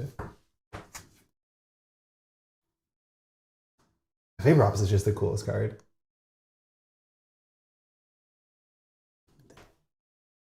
Do I get my accessing die?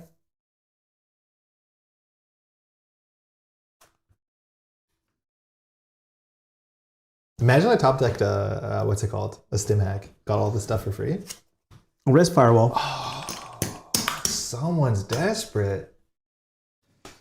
Okay, that's cool. That's cool. Second, I'll do the Short Circuit. Guess who's going to search for whatever fractor makes some amount of sense. So it's 4 strength and 2 strength, right? Yep. Okay. So bad. That's right. You don't have a link card installed. I might be about to... Well, he knows I won't tag and bag him in this deck. Yeah. The runner has 4, I believe. Yeah, standard 4. That hasn't changed. There's no IDs, so it's just in the rule book. Not that it used to be on old IDs, I don't think. Yeah, I guess it always was. I'm getting a dwarf. It's really expensive, man. Yeah, Your Way. I think you're right. Sorry? Talking to Yorwa. Oh, Your Way works. Yorwa, you works. I read it like Norway, yeah. Yorwa. Okay, that was 1, 2. Third, I'm going to draw. No, third, I'm going to just go ahead and put my big old dwarf on this shell traders. then I'm going to play a score, which is a sure gamble. Nice. That's all you. Mandatory draw. My kingdom for a stim hack. Take 3. Yeah.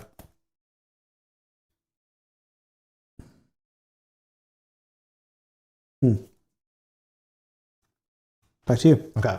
Dwarf, very. First click draw. Those are the ones to do it with. Yeah.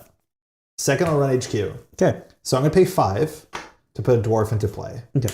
So dwarf. Dwarf's just 1 MU, huh? It Yeah. feels like it should be bigger. Yeah, it does look like a Ironically. big guy, yeah. So 1 for 1 strength, 1 for 1 subroutine. It is a worm. I'm also going to pay 1 here for the very quiet. So this is just 2 recurring credits that I can use on non-noisy stuff. Which means, because Firewall is exactly where it is, it's 1 to boost, 1 to break. And we'll go touch some cards. There is definitely an agenda in here. 6. 1. Can you flip that one? I'll take... Oh, that's a good time. Theorem proof. Thank God you installed an extra program, huh? Okay, so this thing I can't steal. It gets installed as a program worth 2 MU. As a click, I can add it to my score area, which like I'm in no rush to do, I guess. I don't think there's any way you can take this away from me. I think it's just mine. But I'm now full at 4 MU. If I had to, I'd have to trash something if I want to steal it. That's really cool. So that was... But just cost you a click, right? Yeah, just a click. Yeah. I'm in no rush. 1, 2, 3. I'm going to play Jack and Joe, which is a diesel. So I'll draw 3. 1, 2, 3. And then last click, I'm going to host a Sunburst Cranial on here. Sunburst Cranial. Interface. Synthetics Stealth Deck. Cool. So that's a console. Gives me 1 MU plus 1 hand size. It has a recurring credit for icebreakers and has all the clauses about stealth. So it's only a stealth recurring credit. I'll pass. Theorem proof is very cool. I think very totally playable today, actually. I think you'd have to make it more expensive, and I think you'd have to make it that they have to install it. Like, I think you have to make it worse, because a click is not enough. I think a click is not 2 clicks at least, yeah. For sure. Right, back to me. Yeah. Draw. You could even have text where this is when it's on the table. Anytime a program leaves the play area, you can make money so that the corp scores something. Or if you trash the programs, you get something. Like, I think the corp needs to be able to put pressure on it. Yeah. Anything that trashes a program, it's not a program, I don't think. Oh, no, it is a program, yeah. Oh, but it would go into archives where it would just be the same problem again. You can just click to run it. Yeah. It just costs a click at that point. Unless you have like an archive memories or something. You scoring out? Install, click to move, and then advance once. To score this, I'm glad you didn't grab that. Ooh, are you doing it? 3-2. Yeah, of course. I think you have to. Show the top 3 cards of R&D to the runner.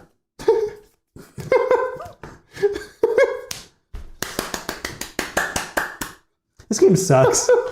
Okay, so I can install and res. So these 2 are trash. So yeah, that's cool. One of those is, of course, a 2-point agenda. A 2-point agenda. And this one, I don't know. It's just a little. It's a little bit of here, right? I guess so. And I have 2 points. Back to you. Whee! This refreshes. Back to you in the studio. I'm just gonna bring in. Oh, I can't bring in the cyber because of the theorem proof. This goes down by 1. This goes down by 1. No, you can. Don't you have a plus some? No, I have to install. Oh, yeah. Oh, that's for hardware and programs. Yeah. First, I'm gonna do the theorem proof. You have 2 points. Yep. So I'm gonna add this to my score area. God, the font is so small. Score theorem proof, but is removed from the game if it leaves play in any other way. Oh, you're right. That's very cool. So I'll take 3. Second, New game, interesting. I'm gonna run HQ. Okay. I'm gonna very quiet and dwarf through it. Touch cards while I can. 3. Damn it! Damn it! I just drew that. And I'm like, well, I can sneak that one out maybe. 301 archives. I will install Cypher Master for 1, break for 2. Good game. Good game. How bad was the flood? It wasn't bad. Yeah. Like it felt manageable for a while. I just wasn't sure. Like you had the personal workshops and you had the search for any program. Absurd. It's like, oh well, how do I present any kind of absurd. defenses to that? I wasn't sure. And the longer the game goes, I just grab another very quiet, and then I'm breaking super cheap. So I think you need defensive upgrades, or you need to force me to keep running this. Which yeah, that's true. I should have been like re-advancing the vapor ops, but that's even though that's money is floating for me. This was going to be Bug Zapper. Cool. Yeah, that one cares about position, right? It's so expensive. Yeah. And its subroutine only matters if there's other ice on top of it. Like it's a very pricey card to make work. That's in theory why cards like Marionette are slightly better. And anything that repositions ice, there's actually a fair couple things that reposition ice. That's good, yeah. But in like the 2.1 set or the 2.2 set, there were so many cards that cared about how deep cards were. So they really wanted you to glacier. I mean, I like thinking about positioning. Yeah, positioning's cool. I like ice that thinks about where it is in a server. Yeah. This game also had a whole bunch of deflector stuff. Like once you run this, you're now running. Oh yeah, I saw one that was basically Susanoo no Mikoto. Exactly. From yeah, that was a runner win. We'll take it. We will take it. Yeah, my setup was sick. Just enough money, all the breakers, and then you just pull them out and play Siege, which is kind of where you want to be. And then I have the pressure button when we come to it, which is good. Good games. Good games. ONR is cool. Kind of neat. Yeah, it's kind of cool. It's kind of cool. To me, it's still cool more in an archaeological sense. Like, yeah. It's fun in its own way, but like, I like a game that feels like it's been carefully edited and designed. Yeah, this one has a bit of sharp edges on it. It's got some rough edges. Yeah, it hasn't been sandpapered down, and that is interesting and fun, but not something I want to like spend a lot of time on. And this is the thing is like I love visiting. I love visiting this museum, and I want to visit every now and then. But like we are not playing anything that probably resembles constructed ONR, right? Because everything's like a weird combo. True. That sounds miserable. It sounds like the same sort of appeal to people who like Eternal, which is like, oh, do you want to play something really unhinged where your deck building skills are really I really wish you wouldn't insult those people. Like they play a total legit format of Netrunner. Well, they totally do, but it's like such a higher power level. Yeah. Where like your concerns, your like card evaluations are so wildly different than like. It feels like a different game. Yeah, it's almost entirely a different game. You are not sure what cards you're looking at because even the cards that you remember work in a different way in Eternal than you think they do because of all the interactions. Yeah.